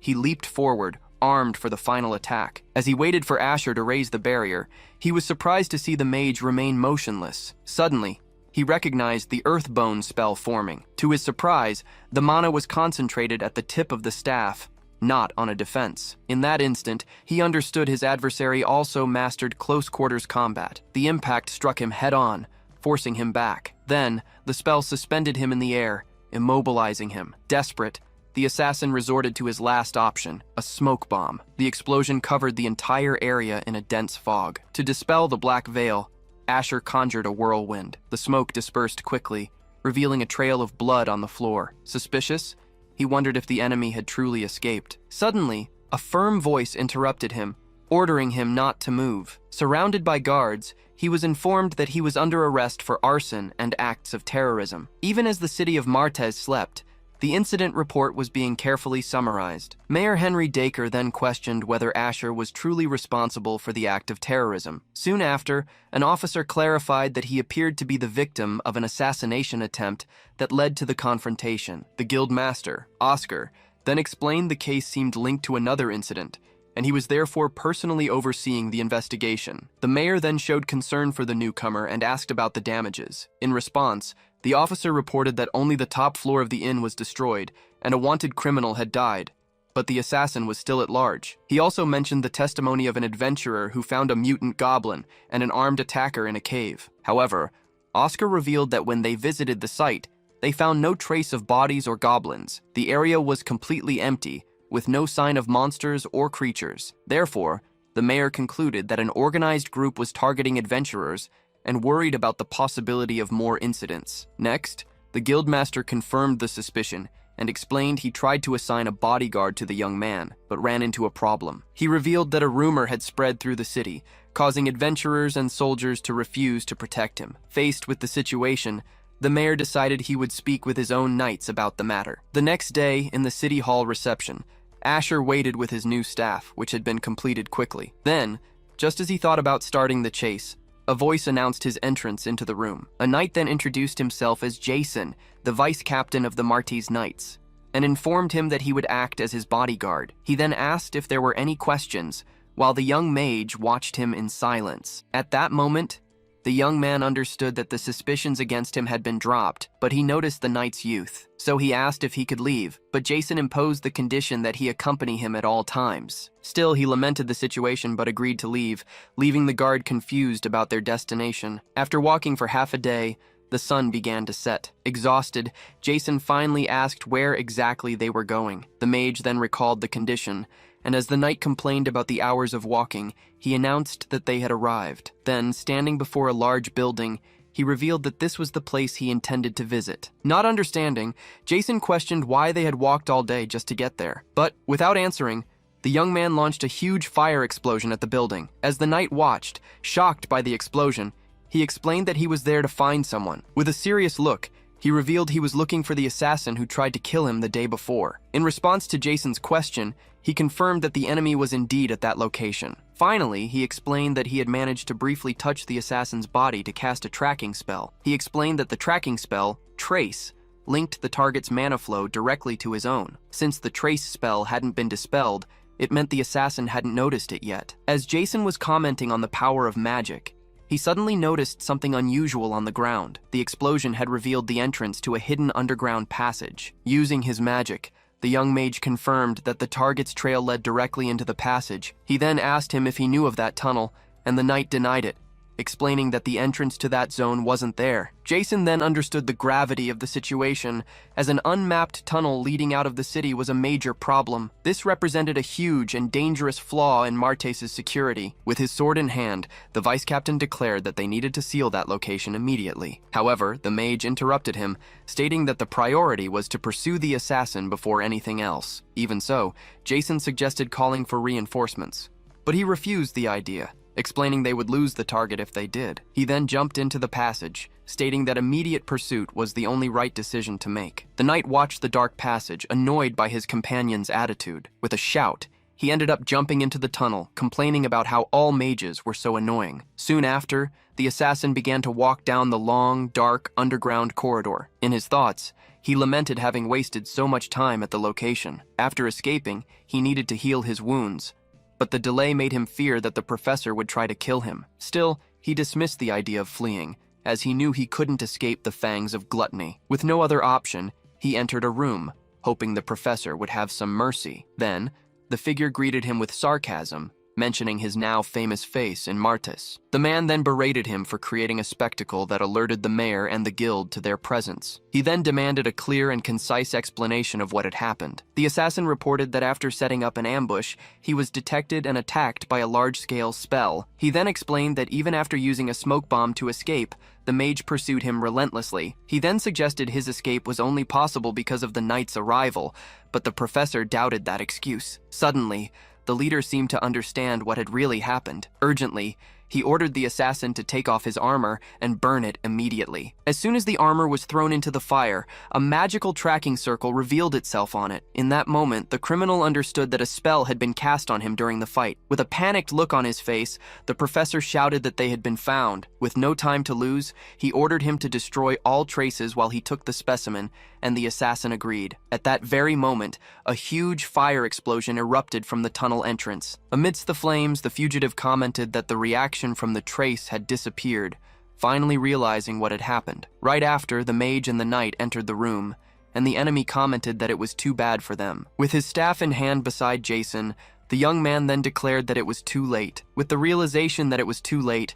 the two groups stared each other down in a tense stalemate. With a sharp gaze, the young mage began to analyze his opponents to understand the situation. From the man's combat stance, he quickly recognized the assassin and concluded the figure behind him was the professor. Instantly, that shadowy figure became linked in his mind to monstrous creatures and cruel experiments. The professor then asked if he was the mad mage, remarking that the Ark had sent someone strange. Hearing the name Ark again, the young man decided to subdue them first and extract information later. He immediately launched an earth spear, but the assassin moved to protect his master. The professor, however, scolded him for making a mess, and the subordinate could only apologize. With no other choice, the professor ordered his follower to take responsibility and buy time while he escaped. But the mage assured him he wasn't going anywhere and fired a magic arrow to stop him. In a swift move, the assassin leaped forward and blocked the spell. Weapon in hand, he declared that his orders were to buy time. Faced with the block, the mage realized a low-power spell wouldn't work, but a stronger one could ruin his chance of getting information. In that moment of hesitation, Jason charged forward, blocking the enemy's attack with his sword. With the assassin now occupied, the knight yelled for the mage to go on ahead, promising he would follow right behind. In response, the mage shot forward, wreathed in energy, much to Jason's surprise. He then sped through the tunnel at high speed, leaving only a magical trail behind him. Reaching the end of the passage, he stopped, searching for any sign of the professor. Suddenly, a strong stench in the air caught his attention. He recognized the smell of corpses and saw the figure waiting for him at the end of a long walkway. The professor greeted him, surprised he had arrived so quickly, but pleased to be able to show off his work. With a gesture, he revealed dozens of creatures trapped in dark cells behind him, asking what the mage thought of his creations. The young man identified the creatures as jesters and confirmed that this man was their creator. The professor explained that these were the failures, the ones who hadn't fully accepted his ideals. He then pulled out a remote, boasting that they were more than enough to stop an intruder. With that, He pressed the button, releasing all the creatures to attack the mage at once. As the monsters surrounded him, he prepared an area of effect attack to save time. He focused, preparing a dual casting of the wave and thunder spells. With the combination, he unleashed a massive thunder wave that swept through the hall, striking all the creatures. The professor was caught completely off guard by the powerful surge of energy. The impact of the devastating spell threw him violently backward, lying on the ground and still reeling from the magic's aftershocks. The professor called him a lunatic. He now understood that the intel about him being a mere third circle mage was completely wrong. He concluded that to control magic at that level, Asher had to be at least a fourth circle mage. Still on the floor, the man lamented that his decades of research would be wasted if it all ended here. In a desperate act, he dragged himself to a large red button and pressed it hard. The action activated a containment pod that rose from the floor, revealing a humanoid figure inside. He then declared it was time to awaken his masterpiece as the creature in the pod began to stir. Suddenly, the young mage appeared behind him, asking where he thought he was running. The professor, startled, asked how he'd gotten past the creatures, but the mage replied that the answer was obvious. With a serious gaze, the young man simply stated that he had burned them all. Hearing that, the man realized a single mage couldn't have done such a thing, confirming his suspicion. With the mage's reflection in his glasses, he declared with certainty that he was a fourth circle mage. He then pointed to the creature in the pod and asked what the young man saw. With a smile, he described her as his masterpiece and his own daughter. As he pressed the button, he revealed the creature was gluttony, the embodiment of his group's ideology. He declared with conviction that this child represented the future of humanity. Without hesitation, the mage lunged to attack him before he could finish, but he realized he was a second too late. The button had already been pressed. From the pod, the creature emerged completely transformed, representing the ideal future of consumption and evolution. Seeing it plant its feet on the ground, the young man finally understood what the professor was trying to achieve. Still on the floor, the man celebrated that the Mad Mage's mana would now serve as nourishment for his creation. With a sinister smile, the creature stared at him with its bright, hungry eyes. Then, revealing a mouthful of sharp teeth, it turned to him and declared, "I'm hungry." The statement surprised the mage, who hadn't expected the creature to speak. Before he could react, it screamed again, "I'm hungry," unleashing a powerful aura of energy. It then fixed its gaze on him. "You look delicious," it said. "I'm going to eat you." The mage noticed the creature had already enhanced its body with energy, a skill that should take years to master. He then watched as the artificial creation used this power to leap right at him. It attacked him with a series of rapid strikes, aiming for his blind spots and forcing him onto the defensive. As he parried the blows, the mage acknowledged that from a researcher's perspective, the creature was fascinating, but this fight needed to end now. With a scream, the monster lunged forward, striking his energy shield with all its might. The young man immediately countered with a swing of his staff, hitting the creature square in the face. The force of the impact sent it flying backward, shattering the floor where it landed. Standing over his fallen foe, the mage firmly declared, "You are no match for me." To survive for 7 years as a test subject in Bohairn's magic tower, the young man had to constantly suppress his explosive rage. Back in his room after the experiments, he used those emotions as the driving force to complete his theory. And just like that, the creature was on the ground. The more the battle stirred his emotions, the more focused his expression became. Soon his mind grew clear, and a cold rationality took control of his actions. He then nicknamed the professor's masterpiece Mortal, whose physical abilities were comparable to those of the Jester of Pyth. Furthermore, its regeneration capabilities proved to be just as impressive. However, the creature displayed abnormally superior elasticity, flexibility, and speed. Despite this, the mage realized the enemy's advantages ended there. When it tried to attack, the creature quickly leaped up. Suddenly, an earth spear shot up from the ground and struck it dead on. The young man then revealed that the previous attack had been just a feint. Next, he prepared multiple magic arrows for the follow-up attack. The creature, however, lacked the technique to distinguish tricks and only attacked with brute force. With that, a bone spike pierced its shoulder, revealing it to be a beast in human form. With its body impaled by spikes, the mage declared it was too weak to be called a masterpiece. Shocked by the defeat, the professor couldn't believe his creation had fallen like that. Soon he recalled his notes, which described how the creature absorbed the traits of its prey. Thus, it would become a constantly strengthening being. This would transform it into the true neo-human, the ideal evolution of humanity. Even so, this ideal being had been defeated in a completely one-sided manner. Then, the man understood that the creature was still weak, and considered feeding it his own arm to restore its strength. With a new plan in mind, he decided he would kill the mage to escape the area. Suddenly, the young man pointed his staff at him and demanded to know where the experiment logs were. He then threatened him, saying he would kill his child right there if the logs weren't handed over. The professor, having no choice, agreed to the demand, all while thinking this was his chance to survive. With that, he offered the research journal, claiming it would prove the value of his work. The young man then took the journal and began to flip through it quickly. Right after, he threw it on the ground with the other notes, stating he didn't need it. Not understanding, the man asked him what he thought he was doing. The mage acknowledged the research's value, but the professor couldn't understand why he was discarding it. With a serious look, the young man simply explained that it didn't align with his own ideals. As the professor begged for his life, the mage glanced at the notes about the terrorist plot. He then considered questioning him about arc and gluttony,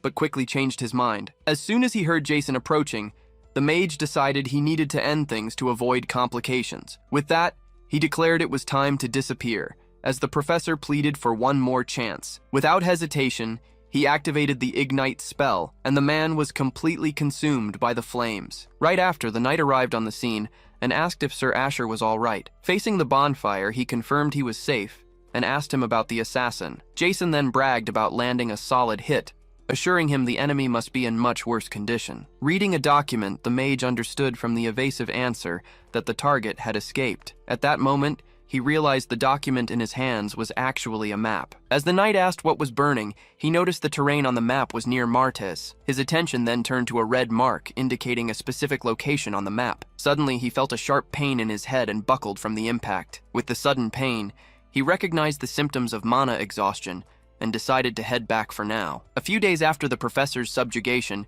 peace seemed to have returned to Martes with the exposure of the plot. Upon confirming the scientist's plans, the mayor became furious and put the Knights of Martes on high alert. With that, the warriors reinforced their defenses and announced they would seal the passage. But that was no longer his concern. His new concern was now the injection of mana expansion stimulants. Thanks to the injections, taken to his physical limit, he managed to shorten years of a mage's growth into just a few weeks. After the procedure, he took a deep breath to recover. With that, he declared it was time to advance to the next stage, having reached rank 3 in the elemental magic system. In a dark hall, a figure sitting on a throne questioned if the professor was dead. Holding a wine glass, the man commented that it was one less annoying thing to worry about. Upon discovering the mage was responsible, he decided he needed to meet him personally. On the Martes Knights training grounds, the sun shone brightly. Meanwhile, the young mage trained hard with his new staff, honing his combat skills. Soon after, he remembered the location marked on the map, which turned out to be an old research facility. Hidden beneath a tree in the forest, the entrance could only be accessed with a mechanical device. Inside the facility, they found no significant signs of life, aside from rats and insects. However, they eventually located a fang-shaped emblem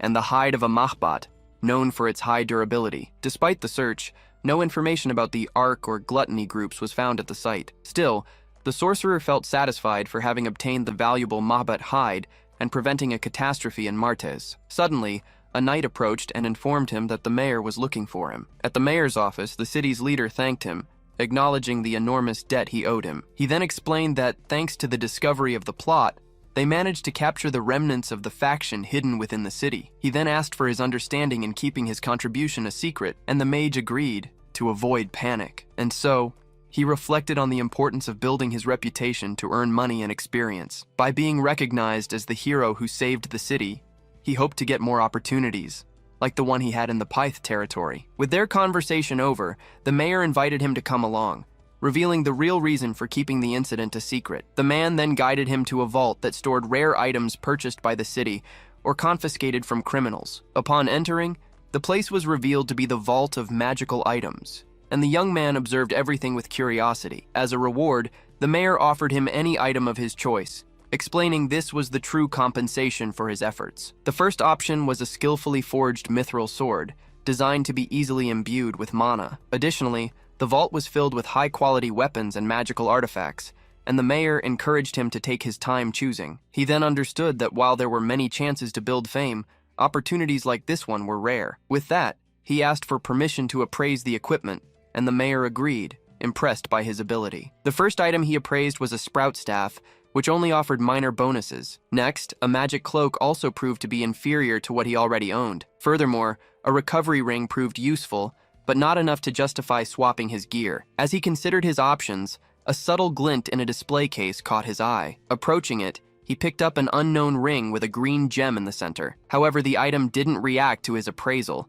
indicating it probably wasn't a magical item. The mayor then reassured him, telling him not to rush and to find what he needed. With that, the mage agreed to take as long as necessary as day turned into night. As time passed, the mayor hurried him to make a decision, noting he was quite meticulous. Finally, the young man made his decision and chose a protection necklace that had an automatic mana barrier. The mayor then questioned him about the item's mana consumption, but he assured him it wouldn't be a problem. Still, the local authority decided that just one item wasn't a sufficient reward, so he decided to also offer the ring that had caught the young man's attention earlier. Faced with his surprise, the mayor declared him the hero of Martes and insisted he accept the extra gift. When asked, the mage revealed he planned to stay in Martes for a while longer to take care of something. With the mayor's offer of help, the scene then shifted to a dark mine in the Viron territory. Inside, a miner was breaking rocks with his pickaxe until he found something unusual on the ground. He soon unearthed a human skull and screamed upon seeing it. Then, another miner asked him why he screamed, but he explained that a normal pickaxe swing should have shattered it. Unconcerned, his companion simply kicked the skull aside to get it out of the way. He then ordered the other to grab his tool and get back to work, so they could go home. Suddenly, the first one pointed behind him, trying to warn him of an imminent danger. As he claimed there was nothing there, a floating skull with an aura appeared right behind his back. The skull soon transformed into an undead skeleton enveloped in that energy. At that, the miner shouted for everyone to evacuate the mine as the skeletons began to attack the others. In the midst of the chaos, the workers were quickly overwhelmed and cut down by the creatures. Shortly after, a rumor began to spread about undead emerging from the mine in the Viron territory. And so, with the emergence of creatures that couldn't be killed, a state of emergency was declared in Viron. With that, the survivors' accounts spread, and the entire territory began to panic. Meanwhile, the tragic story of Viron began to spread by word of mouth. Soon, a messenger also arrived in Martes to report the incident. In time, the news eventually reached Verdon's group of adventurers as well. During this period, the mage began to teach Iris about enchantment magic. Finally, the learning process took a full month to complete. A month had passed since the professor's defeat, and things were quiet. During that time, he learned enchantment magic from Iris while training with an orc. With a warrior's enchantment, he leaped into the air and attacked the enemy with his spear. Right after, he charged forward, enhancing his strength, speed, and senses with magic. Dodging a blow, he demonstrated his mastery of his new skills in real combat. Iris watched in shock, remarking that a mage had defeated an orc bare-handed in just 13 seconds. As he caught his breath, she continued to watch him in silence. Afterward, he thanked her for the lessons. She replied that he was incredible and would have learned on his own anyway. The warrior explained that he couldn't have done it without her help, as all his books had been burned. As they walked, she studied him intently. Suddenly, he denied anything was wrong. She reacted with surprise, trying to explain herself. Then, he advised her to keep those kinds of thoughts to herself as he walked away. Back in the city, the mage insisted it was all a big misunderstanding. Just then, a voice greeted him, calling him Mr. Asher. The guildmaster of Martes, Oscar, revealed himself and announced he had a request to make. He quickly remembered that Oscar, the Martes guildmaster, was the one who investigated his false accusation. He then realized the request was about the undead hordes appearing in the Viron mines. Because of rumors about curses and diseases, no adventurers were volunteering for the mission. So, Oscar sought him out after learning he had thwarted a planned terrorist attack. Normally he would have refused, but he accepted the mission because he had spent his money and wanted to gain more fame. As they prepared, some adventurers commented on how he was an unusual mage, training in hand-to-hand combat. Just then, Iris approached and asked about the rumors, but he pretended to know nothing. He then asked her if she wasn't afraid of the undead, since her group was going too. She replied confidently that, as an academy graduate, those silly rumors didn't affect her. She then explained it would be a good opportunity, as they would provide support from the rear, not the front lines. With a serious look, he just hoped it would be the good opportunity she claimed it was. The next day, the expedition set off, with the caravan traveling through the forest. Inside the carriage, other mages noted that he was using the flight spell non-stop and keeping his distance from the group. One of the mages then turned to Iris and asked about her relationship with him, since they seemed close. With an embarrassed expression, the young woman just replied they could be considered an upperclassman and a freshman. The mage then explained that during a dangerous mission, her group had been saved by him, and they had gotten close after that. Flying at a distance, he seemed to notice something on the horizon. The other mage asked if they were from the same academy, but Iris awkwardly replied that he was more like a teacher. Suddenly, he appeared at the carriage door and announced that an undead horde was chasing the residents of Viron. Without hesitation, he declared he would go ahead to provide support and took off at high speed. Upon spotting the horde of skeletons, he considered it the perfect opportunity for a test. With that, he took out a grimoire, ready to see the results of the month he spent studying enchantment magic. The book was a rare grimoire he had stolen from the magic tower, capable of enhancing its user's magical power. It was an unregistered tome of elemental magic, on which he had inscribed a connection magic circle. To test the connection, he prepared a terrain manipulation spell. With the spell, he unleashed a massive wave of energy across the battlefield to test its power. Inside the carriage, the other mages were startled by the tremor, as the horde of undead was lifted off the ground. He then clenched his fist, controlling the spell's power. In the next instant, giant stone hands completely crushed the horde of skeletons. To finish it, he prepared a dual cast with the fire element and launched a powerful fire attack. With the final attack, he unleashed an explosion that covered the entire field. The intense fire then completely incinerated all the remaining skeletons. The group of mages watched in shock, wondering how he still had enough mana for spells of that level. Right after, he landed on the ground amidst the destruction. He then understood that the combination of his altered body and the grimoire's power resulted in the massive spell. Seeing the chasm he had created,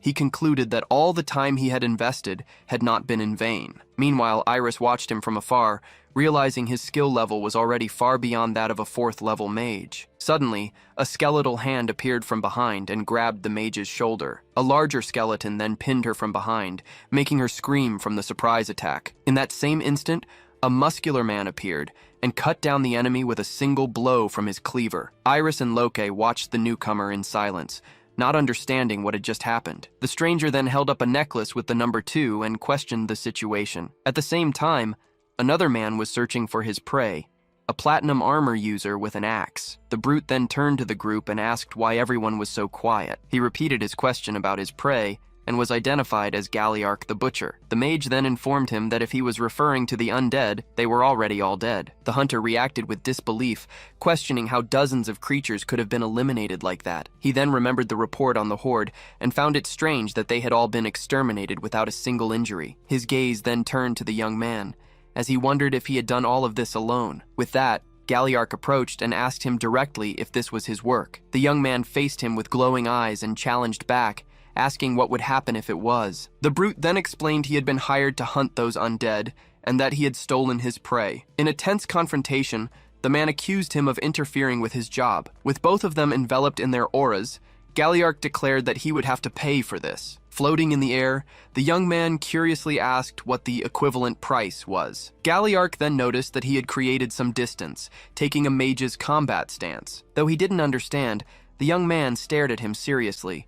Considering the possibility of a fight, the brute's eyes gleamed as he grinned, declaring this would be fun. One of the men warned Iris that he was being reckless by trying to fight the butcher. He explained that Galliarch was extremely powerful and dangerous, having crippled a knight during a fit of rage. Surprised, the mage asked why the guild hadn't punished him for such a serious crime. The man confirmed there was no punishment, because the guild needed the brute's strength. The mage Goad then explained that the rules didn't apply to a platinum rank adventurer like him, and the guild was well aware of it. Then, the Ranger Narian told Goad to stop explaining and help her keep the situation from getting worse. The mage then approached and asked Galliarch to calm down, explaining that the other group was simply on a mission. The butcher, however, suggested they could just kill them and blame the undead, eager to show the difference in their abilities. Goad then turned to the young man, commenting that he seemed confident in his abilities. With a flare of energy, he declared he would put him in his place, pinning him down with magical pressure. Even under the magical pressure, the young man identified it as coming from a 3rd-tier mage at best. Under that weight,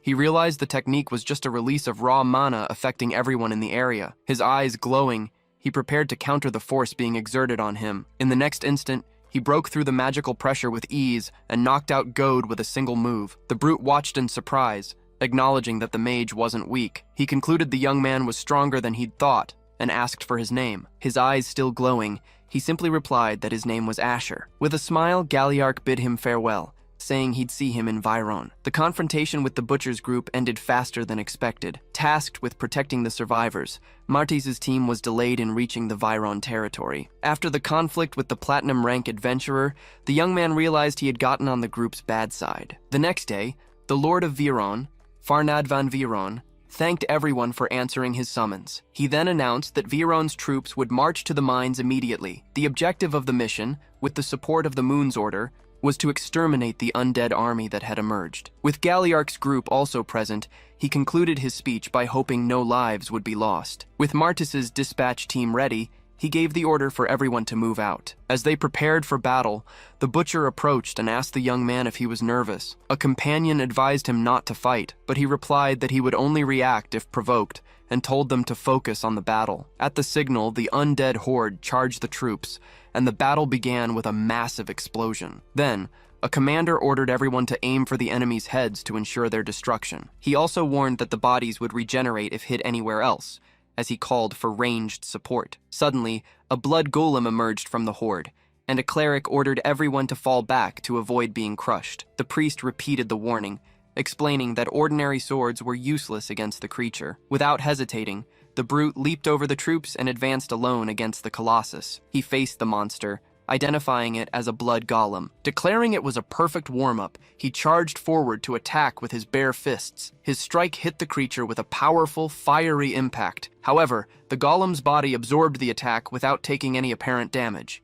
Then, the Butcher ripped the head off the bloody creature. A nearby lord commented on the man's impressive strength, but wondered what he was trying to do. With a confident smirk, the brute held the blood golem with one hand. Then, to everyone's surprise, he hurled it into the distance. The piece of the monster flew through the air and smashed onto the ground, right next to the young mage. With a disapproving look, he simply commented on the rude gesture. The Butcher then taunted him, asking if the power he'd shown yesterday was just for show. As the golem began to stir beneath his feet, the brute seemed to notice something. Without warning, the young man activated a terrain manipulation spell that made the ground shake. Immediately after, he conjured a fireball for his next attack. With that, a massive, fiery explosion rocked the battlefield. Iris cried out in surprise, not understanding why he had cast two large-scale spells back-to-back. Amid the flames, the brute laughed, commenting that despite his looks, the young man had a fiery temper. He then declared with a grin that he liked that kind of attitude. The Butcher then challenged him to see who was stronger,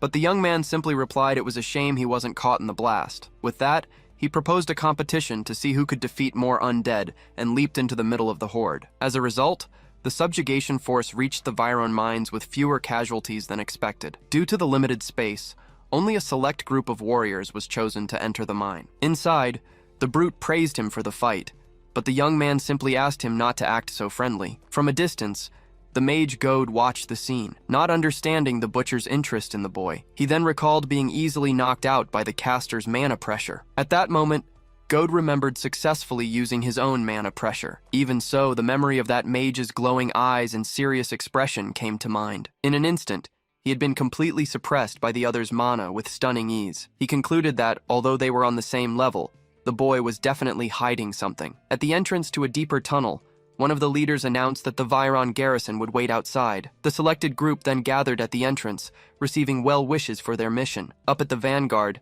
the young man watched the ranger Narian from Galliarch's group take the lead. With precise skill, she detected and dispatched an undead with a surprise attack, proving her worth. Seeing everyone perform their roles efficiently, he understood the true advantage of teamwork. Even as the group advanced in coordination, the young man kept a close watch on the path ahead. He soon noticed a dark aura coming from the end of the tunnel, catching his attention. When they reached what seemed to be the end of the mine, one of the knights ordered everyone to halt. As he prepared to scan the mine, a cleric urged the others not to fear and to trust in their blessings. Noticing the hesitation, Iris approached and asked the young man if something was wrong. The brute then appeared behind him and asked if he had also sensed the smell of death. He then explained that, while he couldn't pinpoint it, he could feel a powerful undead nearby. The young man confirmed the Butcher's intuition seemed correct and instructed the mage to stay behind him when the battle began. With his confirmation, Iris asked what was coming, but he simply replied that he didn't know yet. Suddenly, A light appeared at the end of another passage, and a few soldiers warned them not to advance recklessly. The caster then approached and asked Rox about the reason for the commotion. The knight explained that while checking other tunnels, they found a light coming from the end of the passage. The light at the end of the corridor shone more intensely. The discovery surprised him, as he knew there shouldn't be any other exits besides the one they entered through. The light then revealed itself to be daylight, coming from an unexpected opening in the mine's ceiling. Upon reaching the end of the tunnel, the soldiers were surprised by the new area they found. Soon the group of adventurers moved forward to investigate the newly discovered cavern. In the center of the cavern, a skeleton sitting on a pile of bones indicated the place was a tomb. Then, one of the soldiers recognized the crest on the skeleton's chest as the royal emblem of Estria.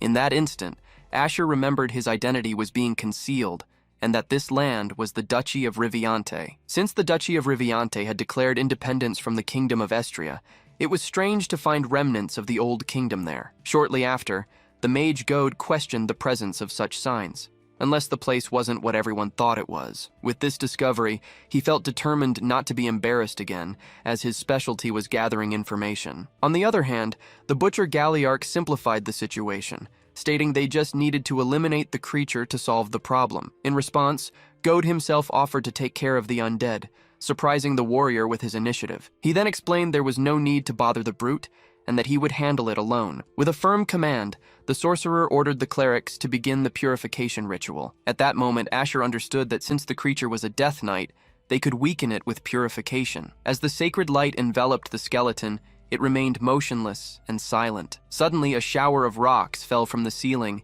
interrupting the ritual and surprising everyone. Soon after, the creature's eyes lit up with an intense red glow, signaling it had awakened. Watching closely, Asher realized the situation was about to change. In the blink of an eye, the skeleton lunged forward with surprising speed, kicking up a cloud of dust. Its skeletal hand then shot out to attack Gode, who was still on the ground. The mage looked back, startled by the imminent attack. At the last second, the brute grabbed Gode and threw him aside, intercepting the blow. The skeletal knight moved again, and the butcher concluded this was no ordinary undead. Then, one of the clerics identified the creature not as a death knight, but as a lamenting knight. The cleric explained that although it was weaker, the creature's real threat was something else. He then revealed that the lamenting knight possessed the dangerous ability to command other undead. Ready for a fight, the warrior stated that their course of action was now clear. With his staff glowing, Asher declared that the group needed to focus on taking down the lamenting knight. Before that, he announced he would reshape the terrain to neutralize the enemy's numerical advantage. Confused,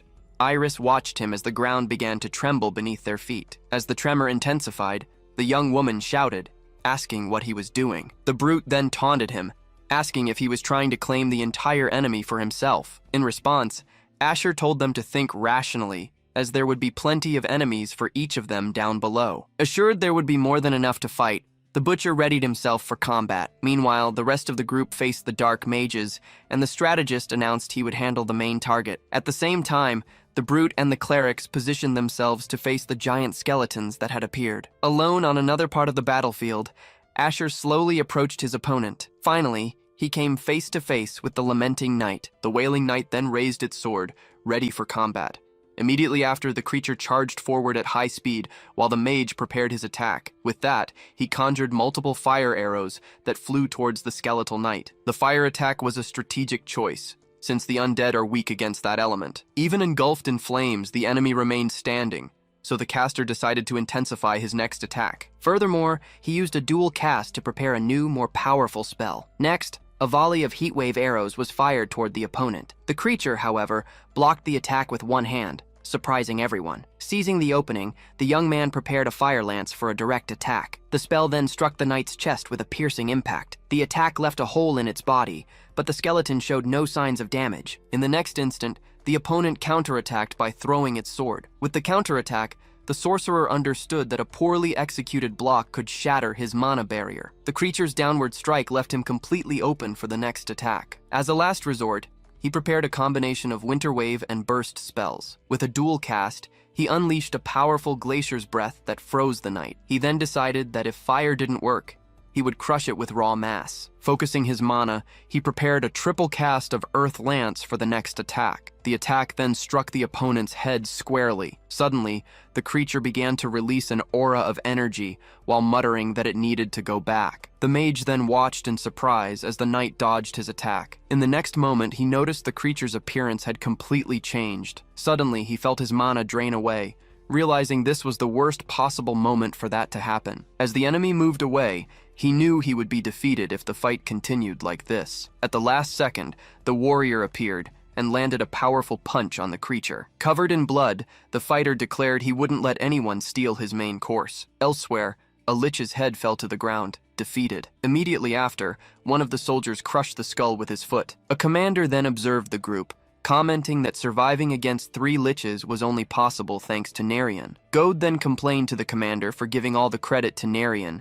and he apologized, acknowledging his contribution. With the battle over, Iris looked up, wondering if everyone else was okay. Myrna then warned her not to worry about the others, and to focus on how to escape. Looking at the hole in the ceiling, the group realized there was no way out, and they would be lost if the caster was defeated. Suddenly, the ground began to tremble violently, catching everyone by surprise. The terrain then started to disintegrate and crumble beneath their feet. On the surface, the warrior charged at the Wailing Knight, initiating the confrontation. With his fist enveloped in energy, he prepared to deliver a powerful blow. He then unleashed a sequence of rapid punches that struck the creature's body squarely. The knight, however, withstood the attack and grabbed the fighter's face with one hand. Immediately after, the creature managed to retrieve its fallen sword. Meanwhile, a bright light was approaching from above them. The next moment, the flash of light hit the creature head-on. With an axe in hand, the brute landed a kick that sent it flying. From the bottom of the pit, the group watched the battle and recognized their 2 companions fighting together on the surface. The big guy questioned the mage for still being able to move, a taunting smile on his face. In response, the caster told him to focus, and the other remarked that the creature was annoyingly tough, but fun. The strategist then instructed him to act as bait to line up his attack, and his partner agreed to try his best. Following the plan, the warrior leaped high into the air, positioning himself directly above the knight. He then descended with a destruction strike that created a massive crater on impact. With a powerful kick, he shattered the enemy's head into pieces. In the next instant, the creature's body completely regenerated from the fragments. The skeleton then summoned several minions from the ground, which grabbed the fighter to restrain him. To help him, the mage released a mana explosion that disintegrated all the surrounding skeletons. The brute then seized the opening and grabbed the knight's face with one hand. With a swift motion, he slammed it forcefully onto the cavern floor. Suddenly, a voice ordered him to get out of the way, surprising him. The caster then unleashed a huge fire blast that engulfed the area, causing his partner to curse at him. From within the flames, the brute saw the creature's sword coming toward him. He quickly managed to defend himself using his knee and elbows. Looking up, he realized the enemy was advancing on the mage. Right in front of him, the Wailing Knight was trying to grab him. With little he could do, he could only watch as the monster approached. Suddenly, his protective necklace activated an automatic mana barrier to defend him. The creature then struck him squarely, sending him crashing to the ground with great impact. He then remembered the mayor's warning about mana consumption, but thankfully he felt no side effects. Even so, he realized his reserves were nearly empty, and his shoulder was dislocated from the last impact. Despite this, the biggest problem still remained before him. The dark armor soon enveloped the knight's body, making it much stronger. With that, the clerics joined the fight and cast chains of light to bind it. One of them commented that this armor was something never before recorded, not even in the church's archives. The brute seized the moment and yelled for the priest to hold on tight. The creature then used the chains to pull the clerics with great force, surprising everyone. With a shout, the big guy grabbed his companions to stop them from being dragged, asking if they were planning to die. He then ordered them to prepare to restrain the enemy again. Seeing an opportunity, the bard prepared a spell to bring down the Wailing Knight with his performance. Determined to prove his competence, he launched an earth lance at the creature. The skeleton, however, dodged the attack and countered the young man with impressive speed, hitting him in the neck. Seeing their ally get hit, the brute and the mage turned as a cleric was instructed to heal him quickly. The adversary then prepared a sphere of energy, and the warrior positioned himself to intercept it. With a firm block, he managed to contain it while his companion watched from behind. The big guy then turned and asked the mage how much longer he would have to wait. He clarified that he was waiting for a big attack, and asked how long his mana would take to recover. With his staff in hand, the caster replied that just a few seconds would be enough. The brute then broke into a grin in response. With a shout, he charged at the Wailing Knight, telling his ally to get ready. The creature also braced for the impact of the warrior's advance. The fighter then yelled his plan to smash the pierced spot and told him to aim his magic there. With that, he was wounded by a powerful punch directly to the chest. As the blow deepened, the brute declared that a corpse should stay quiet. His fist then tore through the knight's body with force. The creature's armor shattered, opening a hole in its chest. From a distance, the mage observed the result of the attack, confirming that the plan had worked. The Wailing Knight then regenerated its arm and struck the warrior with a single, powerful blow. Next, the creature raised its energy-filled hand to attack its fallen ally. The caster then leaped in front of the brute to intercept the blow, declaring that he was its opponent. As he did, he noticed the hole in the creature's chest had not yet closed. He then realized that focusing his magic on that spot would be the key to victory. Convinced he could defeat it, he dodged the creature's attack with a blast of fire. Suddenly, he turned and saw the group of adventurers approaching from behind. Immediately after, he saw the apprentice preparing a spell with her staff. The mage then remembered telling the young woman she had more talent for ice magic, despite her lack of practice. She had promised to do her best not to embarrass him, and he had praised her for her good work. Back in the present, a powerful fire spell struck the Wailing Knight head-on. Seeing the opportunity, the caster clenched his fist with energy and declared that victory was theirs.